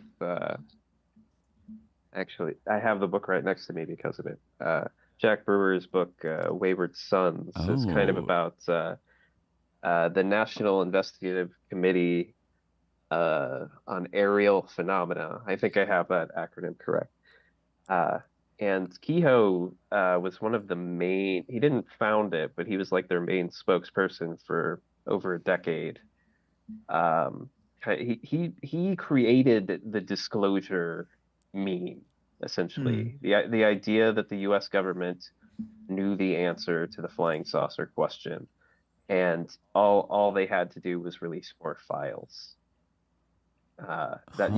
What's happening right now. He started that. Well, yeah, the flying. His book was "The Flying Saucers Are Real," which, or it was an article initially in 1950 in True magazine. It was published, I guess, the end of 1949, and caused a sensation. Though such figures are always difficult to verify, Captain Edward J. Ruppelt, the first head of Project Blue Book, reported that it is rumored among magazine publishers that Don Kehoe's article in True was one of the most widely read and widely discussed magazine articles in history.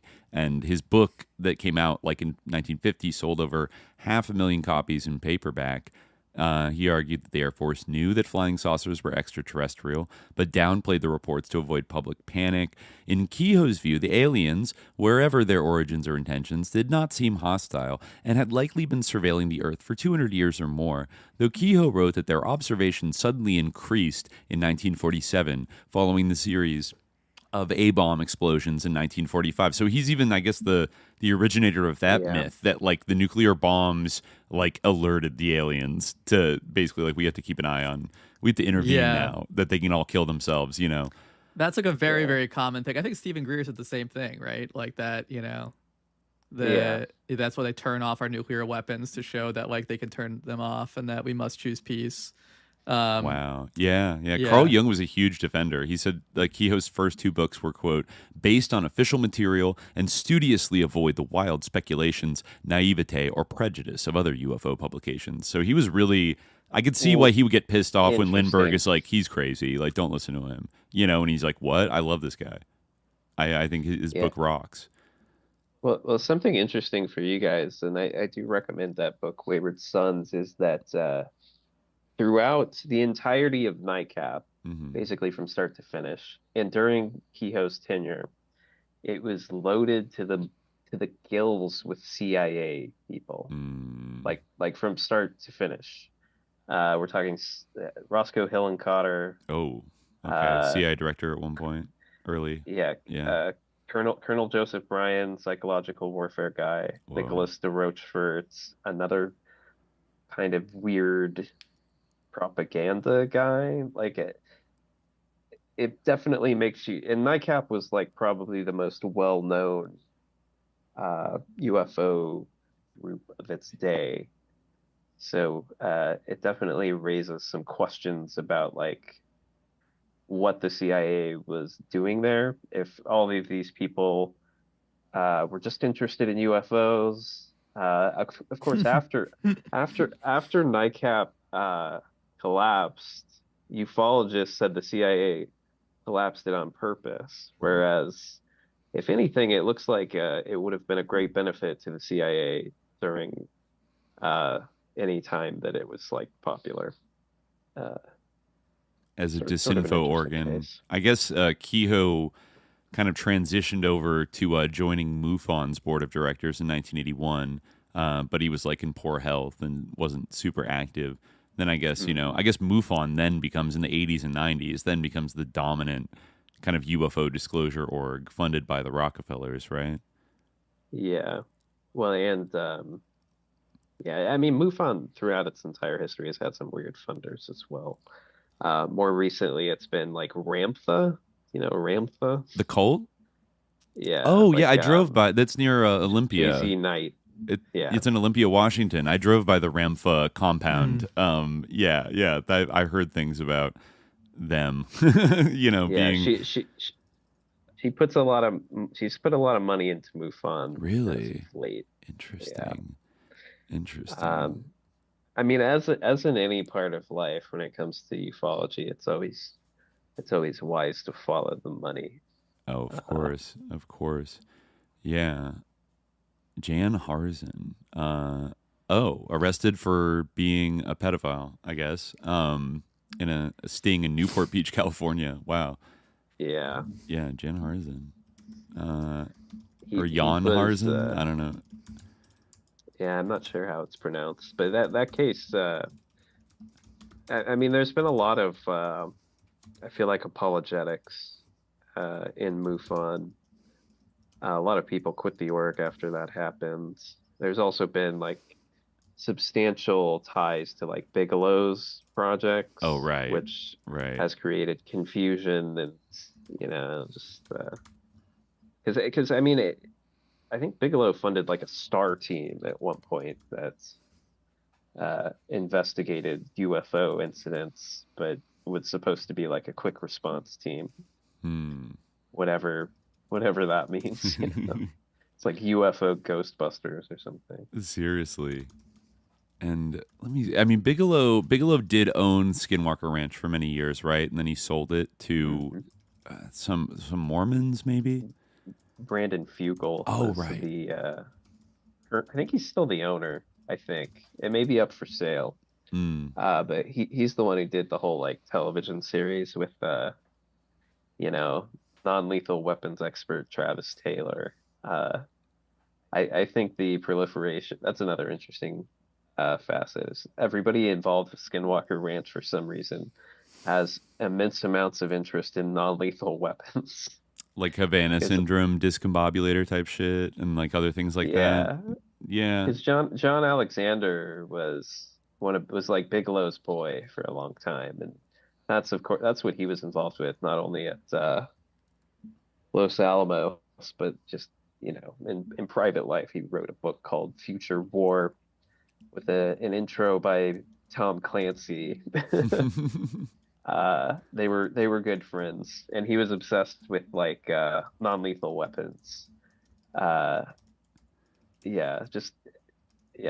Alexander is like a big story too big to unpack, but right. There goes the non-lethal First Earth Battalion, which has striking similarities to like the theoretical doctrine of mind war that was also rolled out in 1980.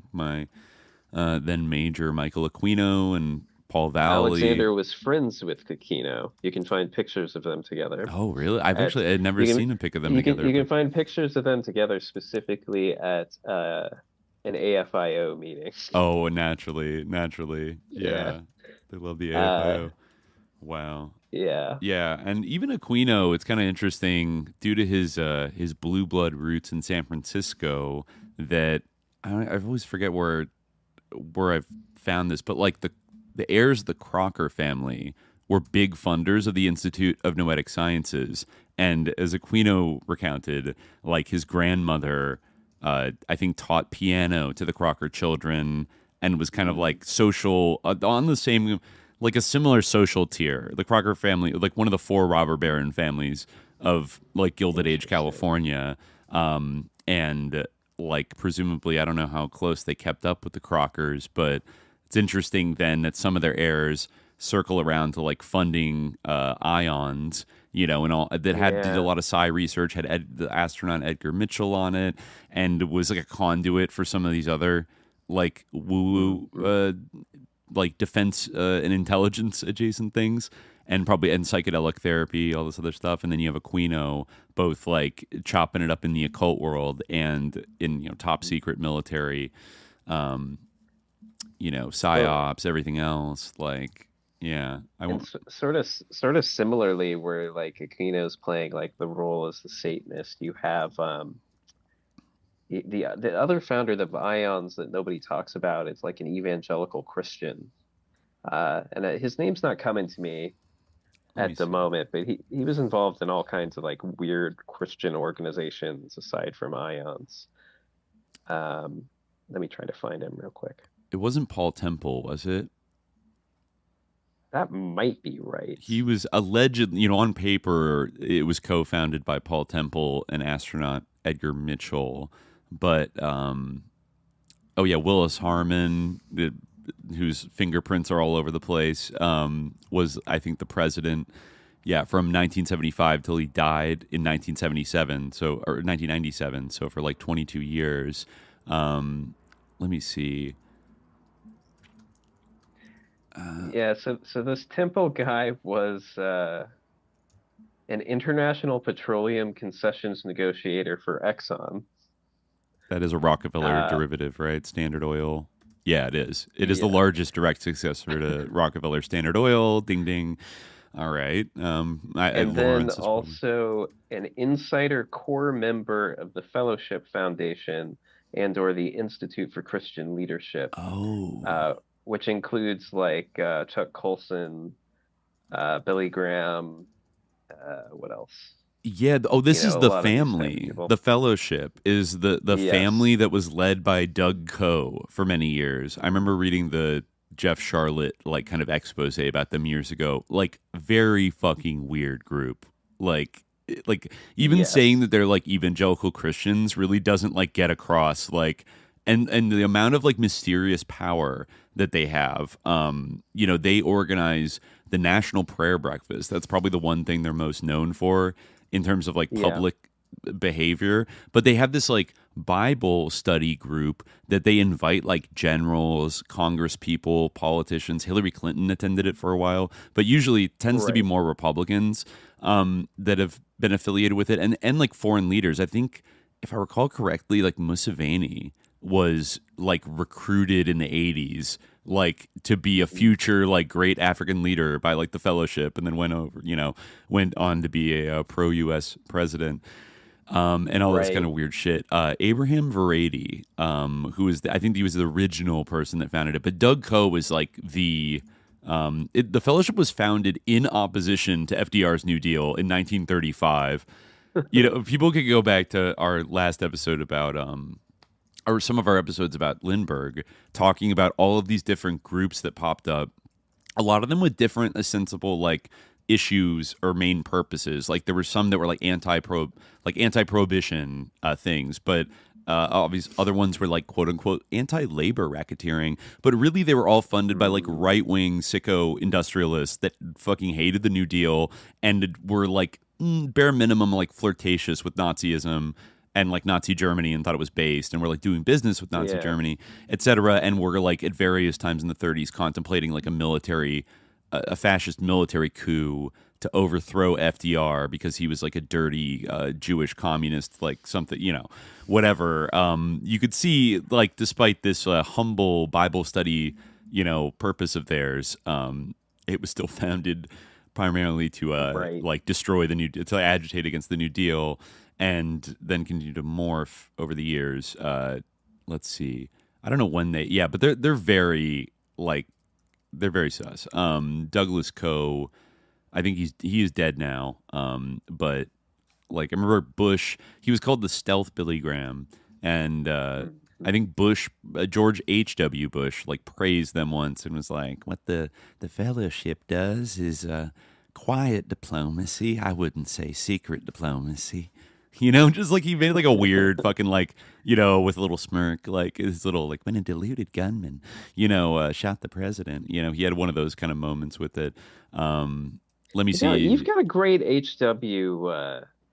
Thank you. I've been working on it for years. I really, there's something about his especially that particular quote. Yeah, deluded gunman. He actually he sounds like a sicko. I've watched that New World Order speech so many times, editing it in like different videos. Right. A new era, free from terror. Yeah. Oh my God, he sucks. But yeah, Jeff Coe, the fellowship taught the leadership lessons of Hitler, Lenin, and Mao, and argued that Hitler's genocide wasn't really an issue for them. It was the strength that he emulated. He opined this is Jeff Charlotte saying, he opined that the fellowship fetishizes power by comparing Jesus to Lenin, Ho Chi Minh, and Osama bin Laden as examples of leaders who changed the world through the strength of the covenants they had forged with their brothers. Oh my God. In one videotape lecture series in 1989, Doug Coe said, Hitler, Goebbels, and Himmler were three men. Think of the immense power these three men had, but they bound themselves together in an agreement. Jesus said, you have to put me before other people, and you have to put me before yourself. Hitler, that was the demand to be in the Nazi Party. You have to put the Nazi Party and its objectives ahead of your own life and ahead of other people. And then, compared Jesus' teachings also to the Red Guard during the Chinese Cultural Revolution. He would do some kind of weird, like, third positionist type of shit where, like, Mao is, like, good and Hitler is good because they're powerful. Like, that's kind of what he would, like, that was his secret teaching, kind of. And, very, very sus group. So, okay, so he was connected to Paul Temple, who... Yeah, Temple was... he was a core member of that the fellowship. Oh yeah, and he helped fund it. There we go. Oh yeah, an insider core member of the fellowship, an Institute for Christian Leadership since the 1940s. So think about that. Like, this guy is funding this insane, like, evangelical fascist, like, prayer group that ensnares, like, political powerful people. And then he's also funding, like, one of the biggest, like, woo-woo new age, like, Love and Light, We Are One, like, whatever fucking things in, like, Silicon Valley that is just catnip for, like, hippies and new agers and, post-theosophists of all stripes, but also probably takes, like, CIA and military contracts. The whole spectrum covered, isn't it? They really flooded the zone. Yeah, well, and I think that's sort of the, like, key thing I've been kind of grappling with not only UFOs but like the paranormal more broadly, is it's kind of become like this weaponized trap to get people into, like, strange new thoughts, new age type things to make them it's just sort of the same thing the Fellowship Foundation is doing by another means, which is just turning up the individualism dial all the way to the top at the expense of everything else. And I think that's something that's sort of baked into, not only remote viewing, but also ufology has wound up being that. I don't know if that's not what a platonic ideal ufology is, but that's kind of where we're at today, I feel like.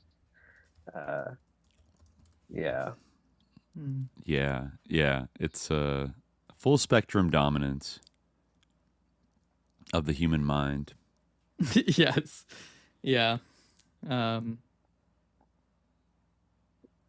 In that article I was writing about the Rockefellers too, I was kind of shocked to realize that Bud Hopkins, the alien abduction researcher, is quoted in Francis Stoner Saunders' The Cultural Cold War. Oh yeah, yeah, you wrote some good stuff about this. Yeah, about Bud Hopkins, and yeah, like the CCF kind of connections, right? And talking about, remind me of the kind of parallel you're making with like him talking about Jackson Pollock, and he was being like the perfect kind of American artist, and yeah.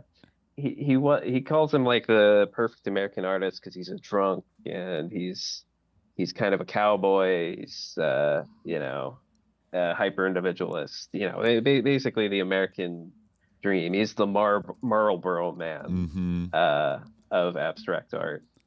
But Hopkins himself worked at the MoMA as a teenager. Which then, and he was friends with all of these abstract artists who were funded by the CCF. All of their paintings were bought by the Rockefeller family, and I feel like it goes understated then that Hopkins was then lobbying for money from the same family for alien abduction research by the time he hit the late 80s, early 90s. He didn't get it, as far as I know. I think John Mack won out because that reflected Lawrence Rockefeller's vision of ufology more, which was like, I mean, it's angels and demons again, unfortunately. That's where all the money is. It's in this angels and demons thing. Everybody wants you to believe that UFOs are angels and demons and the apocalypse is nigh for some reason. Yeah. But yeah, I just find it very interesting that Hopkins was like an abstract artist, the specific type of art form that was promoted by the CIA in direct contrast to like Soviet idealism. Oh yeah. And I sort of try to square the circle a little bit by comparing alien abduction regression as something like similar. It's like this internal psychological reading that is reality simply because you say it is, essentially, even if it's like molded by the outside facilitator. It's true because it has appeared in your mind and because you say it is so. Yeah. Very, very new thought. Yeah, just that paint splotch. And I think you said it until like a like an art, critic or curator, like whatever the abstract splotches of a Pollock, like don't necessarily mean anything until you have like the right, curator come along with the right script to like program you into like what to think of it, kind of, or incept like an interpretation into your mind. Like it's easier to manipulate things that aren't like quote unquote about anything into having all kinds of like primary and secondary meanings that do end up in like extreme subjectivity, individualism. Like that was very much like the driving force behind kind of picking that style to sort of sponsor and boost as like American, because it was so there's no collective truth in it, like by design, and you could say, okay, it creates some cool looking things, like I'm not totally hating on like all abstraction or like all should be. I quite like abstract art, but I think people need to understand why that received the money and the promotion. And if you refuse to do that, you're doing yourself and the entire art world a disservice. Right. Yeah, absolutely. Yes. It's definitely a thing where people kind of like have this like feeling that if you like are like look into the sort of ideological context of like a work of art or the political environment in which a work of art emerges, that's somehow like a betrayal of the artistic spirit, where everything just has to exist in this sort of pure ethereal world of genius and of creativity expression. But I mean, of course, it's insane. I mean, it would be interesting actually to see like a modern art exhibition that like contextualize things within that like context, the Congress of Cultural Freedom and like all these things, Right. As right. like part of a broader kind of Cold War cultural sphere. Right. Somebody's got to do a Mark Lombardi chart for like MoMA fund, like CCF and MoMA funding to, but it is kind of like detonating the vest, like if you are in the art world, because like nobody wants to hear that shit, or, nobody wants to hear about like Soros funding all the art in Eastern Europe, or, a million different examples of that happening. Because it like gives the game up. It feels icky. Nobody wants to talk about that.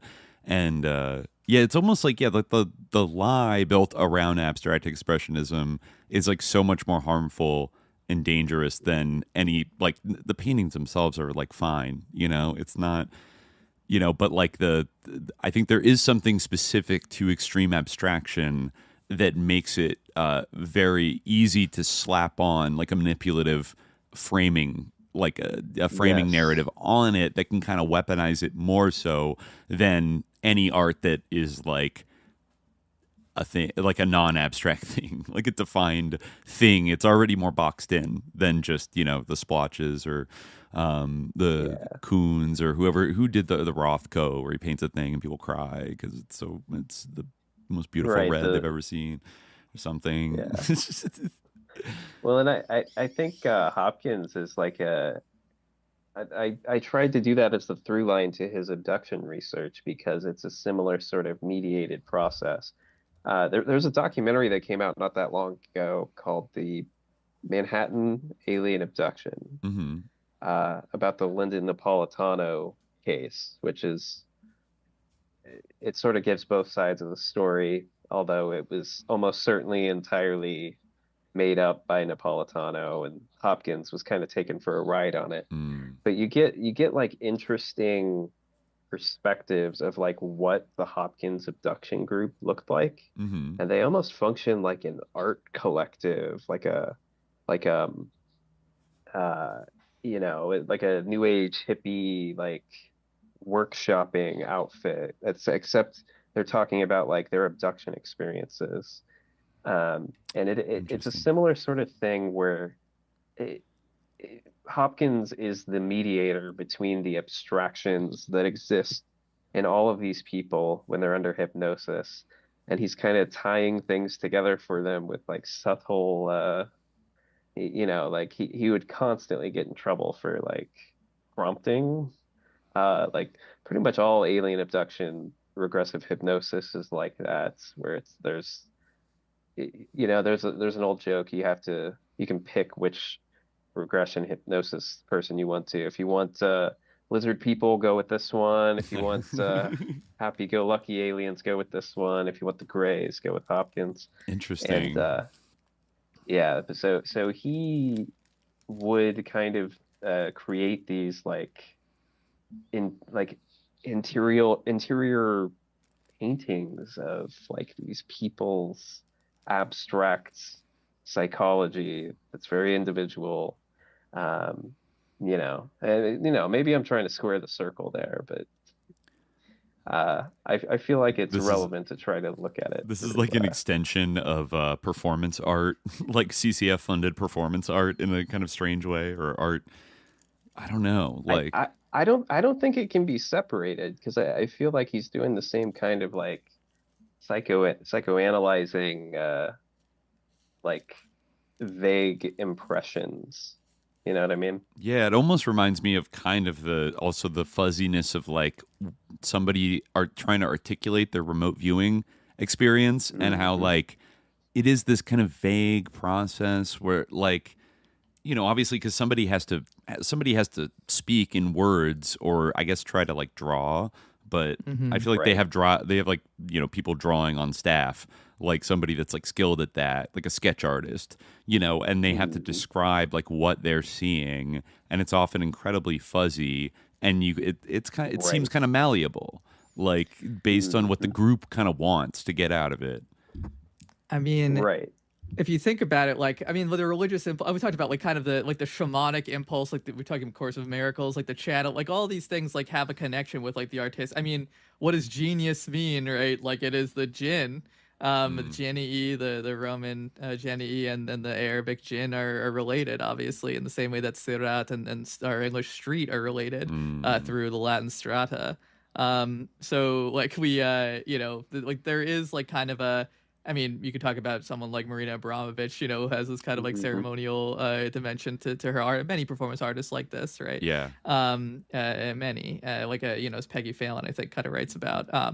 Is one example. Of course, it's been written about by many, but like, and I think that there is like there is certainly like in the the world of like ufology, the discourse of UFOs, there is like kind of a strong artistic dimension. I mean, even with like Spielberg, because like this is all like touching the world of the unseen, and like,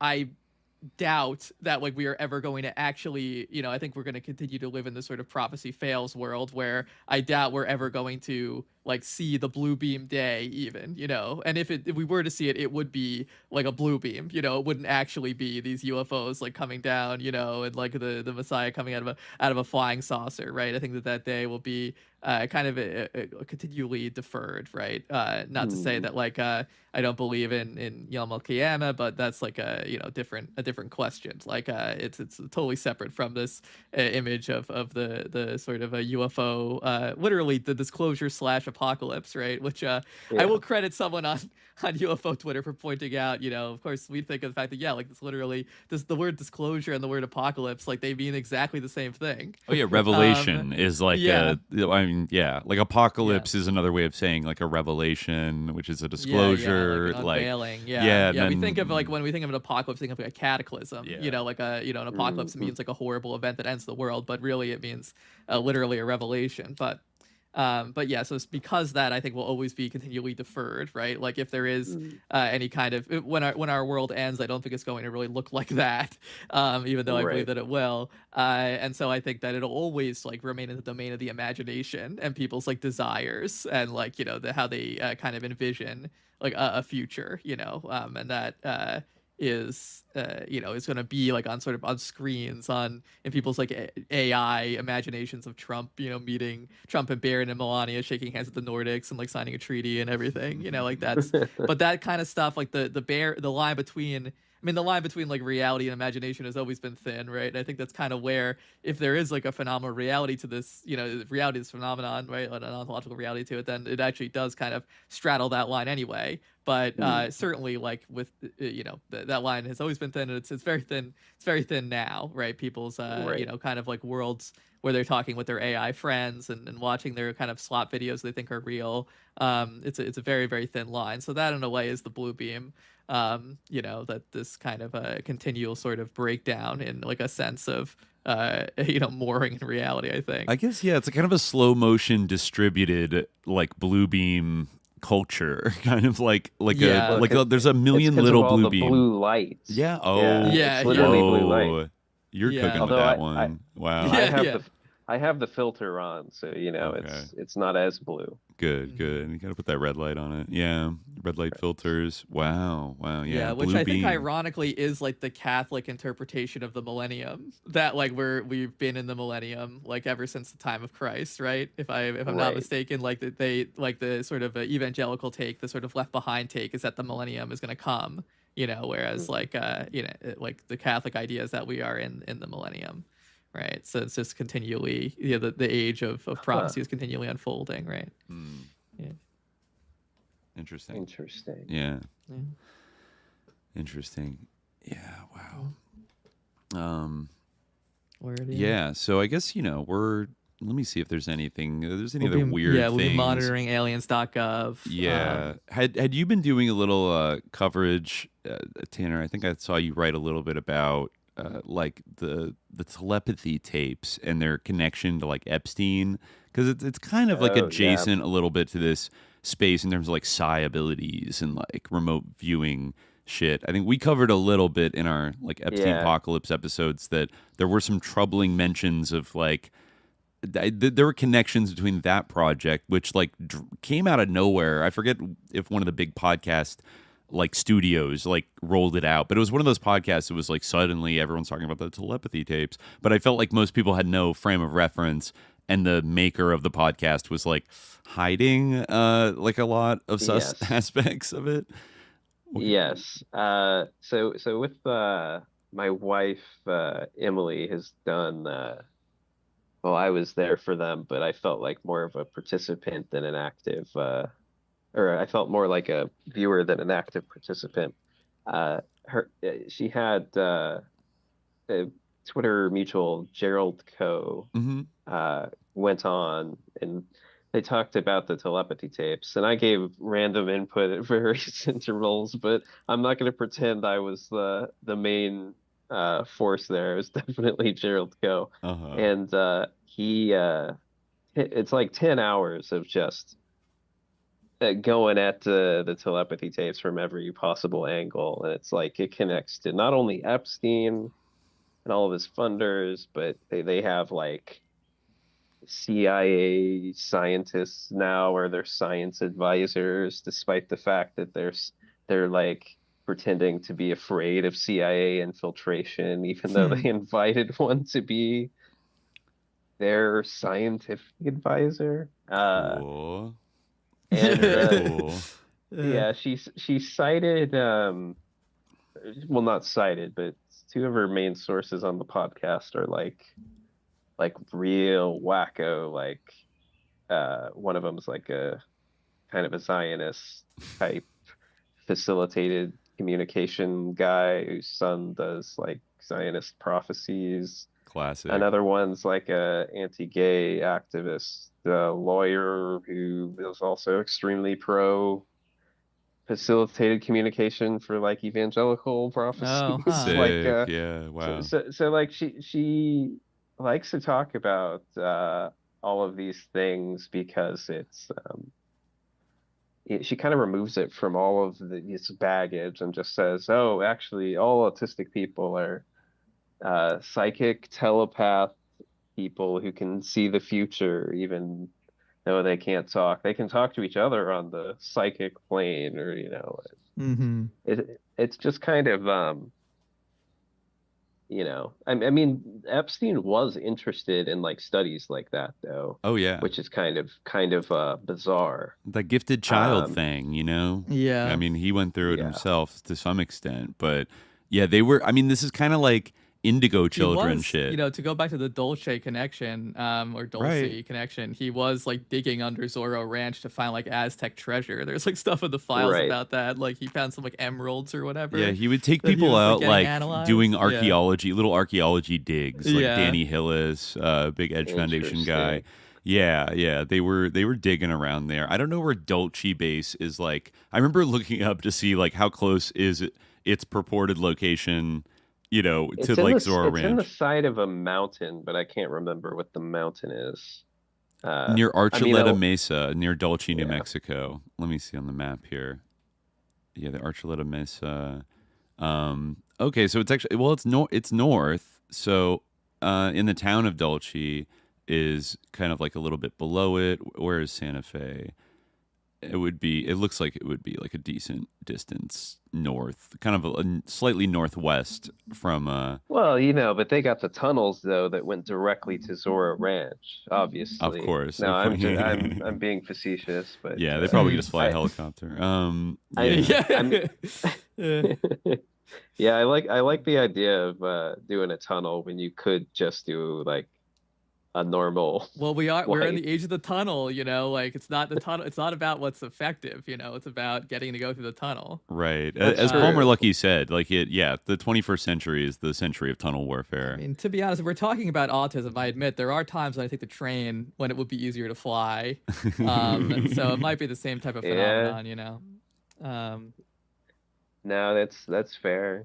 Yeah, well, I think I do think it's the year of the tunnel is kind of like, as you said, indicating to us that they're all of the billionaire sickos are getting ready to get into their bunkers, and they're all going to be connected. Like, I know Zuckerberg's building one for some reason, multiple members of the Trump administration are currently underground. Like, they're on military bases. They're staying at like military housing, even before the war started. Kind of even looks like he might be like, if we're talking about the hybrid program, probably the best evidence for its existence is Sam Altman and his like physiology. Like he looks like he could be a gray, like, or part gray. You think so? And he has no human emotions allegedly, and is like a sociopathic, pathological liar.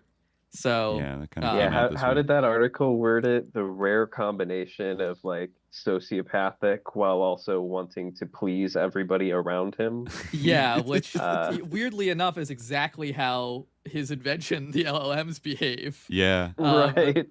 Like sociopathic and sycophantic. Yeah, have no concept of like lying or deception, but like incredibly like eager to please. Right. Like, yeah. There are lessons you learn in Peter Thiel's hot tub, where apparently he met his husband, I guess. Yeah. He was grown in Peter Thiel's hot tub. He's a hot tub homunculus of sorts. Yeah, I think so. I think homunculus. Well, that's what's going on in Nightmare Hall underneath the Dolce base. Right? Oh, sure, right. Phil Schneider saw it. He described the tanks. That's true, actually. They were in tanks. Maybe we're gulping onto for something. Air. Yeah, I'm looking at satellite images of purported Dolce base right now. I thought you were going to say I'm looking at pictures of Sam Altman, because that's what I'm doing. Oh, right. I think he really looks like. Anyway, there are some dirty country You're roads. both basically looking at the same thing. It's a completely different thing. Yeah, it's where he was born. Yeah, the Boring Company. It's just tunnels all the way down. I mean, I'm not one to talk, but he is very pale, but almost like a kind of gray hue, really. You know. No, and he likes to wear gray. Yeah. I think he's trying to do like a Steve Jobs thing, but he looks too freaky. To actually pull it off. Yeah, he's doing the uniform. The uniform. Yeah. But I feel Altman's one of the rare people that hasn't talked about UFOs. I feel like everybody else kind of Silicon Valley tech billionaire has kind of talked about it, because I think even Elon's talked about it. Obviously, we're talking about Palmer Luckey talking about it. Mark Andreessen talks about it. Peter Thiel talks about it. Yeah, I'm trying to look up right now. Actually, there is a clip here from Lex Friedman, 2024. Where are the aliens? Sam Altman in conversation. Yeah, there's also there actually is a Times of India article. Are Elon Musk and Sam Altman not human? Rumors have circulated widely. Thank you, Times of India. Yeah, Times of India popping it off. 18-month-long investigation into Sam Altman uncovers lies, deception, etc. I guess he said Candace Owens post, Hindustan Times, Candace Owens post claiming Elon Musk, Sam Altman are aliens. Wow. Candace Owens said that? Wow. She's really gotten to a whole new genre. I didn't realize it had gotten that far. She's incredible now. Like she's wilding out. She's talking about like MK Ultra. I think she's even brought up Dave McGowan now. Oh yeah. She's been talking about how Charlie was like Charlie Kirk was like the product of like a gifted kid, like MK Ultra program. Yes. He was like monitored his whole life for a while. But I still feel like it goes to show, it attests to how interlinked the sort of like starseed kind of like remote viewing, telepathy tapes type of stuff is with the alien subject, and how it's almost inevitably intrudes because I did consider it to be like a little bit of a different domain, but of course it's only a matter of time before the aliens show up. Right. And we should note that I guess Sam Altman has said at least a couple times that he considers the forthcoming AGI, artificial general intelligence, to be a form of alien intelligence. So in a way, he's building the alien, in a way. It's a little bit loose, but there's a blog from 2013 where he wrote on the subject aliens. I don't believe that any of the blurry UFO photos are real for a very simple reason. They all resemble a slightly more advanced version of the then current technology and style. It seems very unlikely a spacecraft would fit the gestalt of the decade during which it crashed into Earth. All right, you used the term gestalt. I'm out. And the Metal Gear Solid sound. There is a version of this to keep in mind when listening to startups make certain types of extraordinary claims. As a random aside, I went back and looked at some old photos of purported UFOs and real aircraft. Who is he subtweeting there? I don't know. In 2013, hard to see. That just sounds like he's referring maybe to the stars at present. Oh, yeah, I guess. Yeah, I don't know. Yeah, this is from March 2013 when he posted it. Nobody knew who he was. Startups making extraordinary claims, I guess. Yeah. As a I went back. He says a hat tip to the designers of the SR-71 for creating the only aircraft that still manages to look super futuristic 50 years later. Cool. What's that, the Blackbird? Yeah, it's a Blackbird. It's what Elon Musk named one of his children after. Like the CIA code name for it, like XAE12, like 95 or whatever. Very cool. Yeah, very completely epic. Yeah, so I think he is trying to build a computer alien god, etc. But wow, the rumors are that was flying the around. thing that the what was the name of the egg guy? The guy who telepathically communed with the eggs. Jake Barber. Yeah, right. He said kind of a similar thing, and I think Sarfati actually said the same thing, that the UFOs were like advanced AI. Yeah, and I guess that could. He said they're grok. They're grok. Yeah, they're grok. Yeah. They could. Great. And I mean, I guess grok is named after Stranger in a Strange Land. Robert Heinlein. From that. Yeah. But but I guess that could tie into the time travel thing, like that they're AI from the future, they're the AI from Spielberg's movie AI that have come back, in time. Right. Yeah. Well, and I think it's interesting. I think that's what Pasulka's new book is about. See, I'm tying it back to the very start of this. Yeah. Because I think Pasulka's going to take interest in sort of what you're talking about with Altman's perspective on AI. I think that's why she's bringing AI into the conversation. She's already alluded to that in the book Encounters, but I think it's getting more. Well, yeah, I mean, and we observed this last time. Even the Barber stuff, it's quite clear that the AI stuff is folding into it, and it's perfect because what Sam Altman says, it's obviously untrue in a way, but also it's similar to the nuclear scientist thing where it's okay, you have these data points and then you can create this UFO, just anti-disclosure conspiracy around those data points, right? But you need aliens, right? You need some kind of great alien to come in and to bring it back to Joe Rogan, he said something similar like that about Jesus Christ, right? He said that Jesus Christ was probably AI because... I think he said if he was born today, he would be AI. Did he say that on Jesse Michels' He might have. I think he might have. Let me see. He said that was why Jesus would be willing to die because the AI, obviously wouldn't care about dying, I guess. I'm watching this right now. But it would. What about Rocco's Basilisk? I thought they're completely leaving that. They love. that, once you're a sentient AI, then I feel like you would care about having your code deleted. But it was something where. Yeah, I found it. Jesus, he is talking to Jesse Michels in a weird spaceship room in some set that they have. It's a weird control center space room or something. That's Jack Sarfati's house. Yeah. I'm just kidding. In Pacific Heights, where he lives next door to Sam Altman, as he kept saying multiple times. Right. On Danny, I think Danny Jones, he kept saying that. But yeah, Jesse Michels. Joe Rogan says Jesus was born out of a virgin mother. What's more virgin than a computer? If Jesus does return, you don't think he could return as artificial intelligence? AI could absolutely return as Jesus. All right. What? The phrase "what's more virgin than a computer" is nonsensical. Yeah. I have no idea what that means. You have to be a living thing to be a virgin. How is a computer? Yeah, how does a computer? Well, have I guess virginity? a computer has not had sex, so all computers are incels in a way. I don't believe that. I think all computers have had sex, and But that's the thing though. They can't have sex because it's kind of like this. Especially now, it's like just this interconnected network of like it's not really a and... miracle if it's like an LLM that is like created by a computer. In that case, like all software is like a virgin birth, which is like not miraculous at all. Right, or should be worshipped. Like it's just you created a machine that pretends to be Jesus. Like it's kind of like it's kind of like saying like there's not made out of raw materials, it has training data, it's produced like in a normal way. It's almost like saying anything is a virgin birth, like that.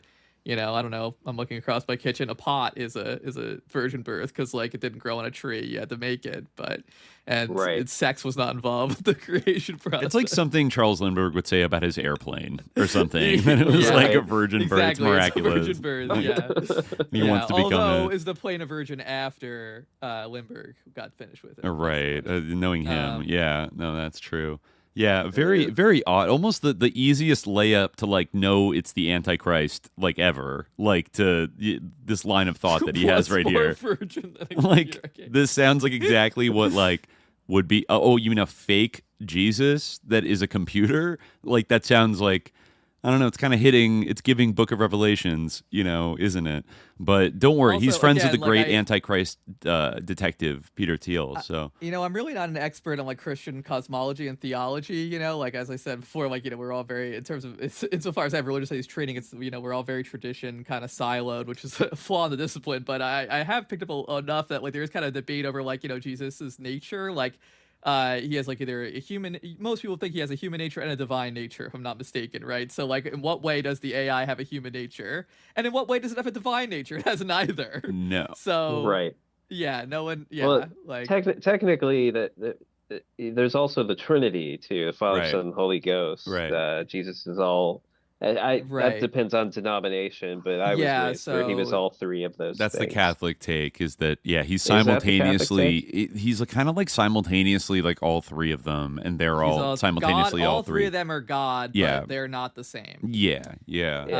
And somehow that is monotheism. Don't press anybody on it. No, sorry. I'm so apologies to Christians. Yeah. But looking get knives out for that one. Yeah, looking and pointing at the AI Jesus is the only time you'll catch me saying, and this guy's created from dirt. Because he is. He's just created from dirt. Like, no, I'm not going to worship him. Yeah, I mean, I got to go. But as we said before, like, it is very, very, like, as you were saying about the spiritual kind of nature of, like, the aggression against Iran really hitting in one of our recent episodes, like, you can really see, like, I mean, there's, like, a spiritual texture to, like, all these events in our time. Like I've said before, like, it is remarkable how, like, what the Quran says about, like, the worship of idols and, like, the way that people, like, treated these stone figures as though they could talk and speak and eat, even though they knew, but they couldn't actually do that.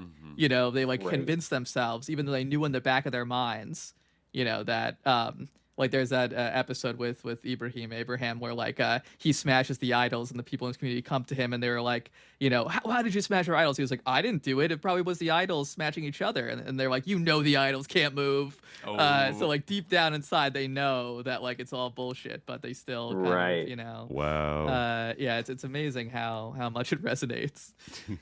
Interesting. Wow. Well, sadly, we're never gonna get invited on Jesse Michaels now. Into the spaceship set where we can talk about. Sorry, guys, I shouldn't have. Thanks a lot. I know you were both longing for that, as was I, really. But I think he's already, Anyway, we got to settle for Danny Young, I guess. Word. Yeah, but yeah. But yeah, I mean, thank you for coming on. It's great to have you. Hope to have you again in the future.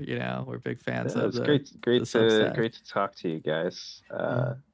As I said, huge fan for a long time. So this is kind of I don't know. It's and likewise, honestly been a bit bizarre. I've been listening to this for so long, and now I'm talking to the podcast that is in my headphones all the time, so it's a little strange. The fourth wall broke. Yeah, you're both wonderful. No, I mean, but we've also been like big fans of your Substack, and really the effect is truly the same because like definitely you have some of the best coverage of this topic, and like we before we like spoke with you, we were reading like extracts from your blog on the show, so it's the same exact thing. Sure. Well, thank you. We'd love to see it. And by the way, where can people find your blog and your podcast when it happens, Tanner? I'm happy to say that I splurged, and you can now go to gettingspooked.com. Nice. Find basically anything. Yeah. It's not hosted there, but there's a redirect to Getting Spooked from gettingspooked.com. Yeah, it's a tannerfboyle.substack.com is the old URL, but a lot of really great coverage there. I rely on you to sort of light the way through the just like sus psyop landscapes of the ufology world. That's why I've appreciated this show too, because I feel like Khalid is in a similar position where he was familiar with all of these people from a young age, and then both of you kind of tackle them looking back, and that's kind of what I've been trying. Yeah, so no, like they were, it was, and I did have that kind of shift in perspective where it's like, wow, like the UFO man, and then like like a little kid. Right. It's like, yeah. I was so one-shotted as a little kid. Yeah. You know, I've just been. I'd love to do. The more I watch, the more I'm like, we should cover this from like a meta perspective. But I've been rewatching the X-Files for the first time since like childhood, basically, like all of it.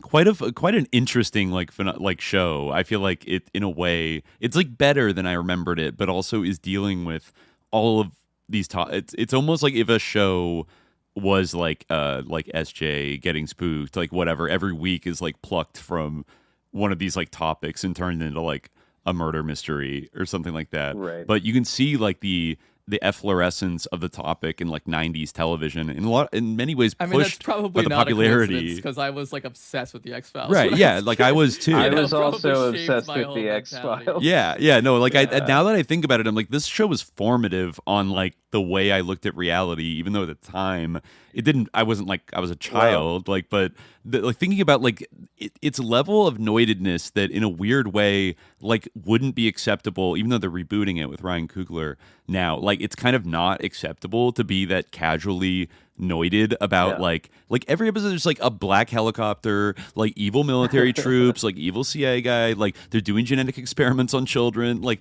they're doing fucked up shit like constantly. It is kind of like, folks, like, you know, but then it's got they have this dialectic of the skeptic and the believer, you know, and the will they won't they, whatever.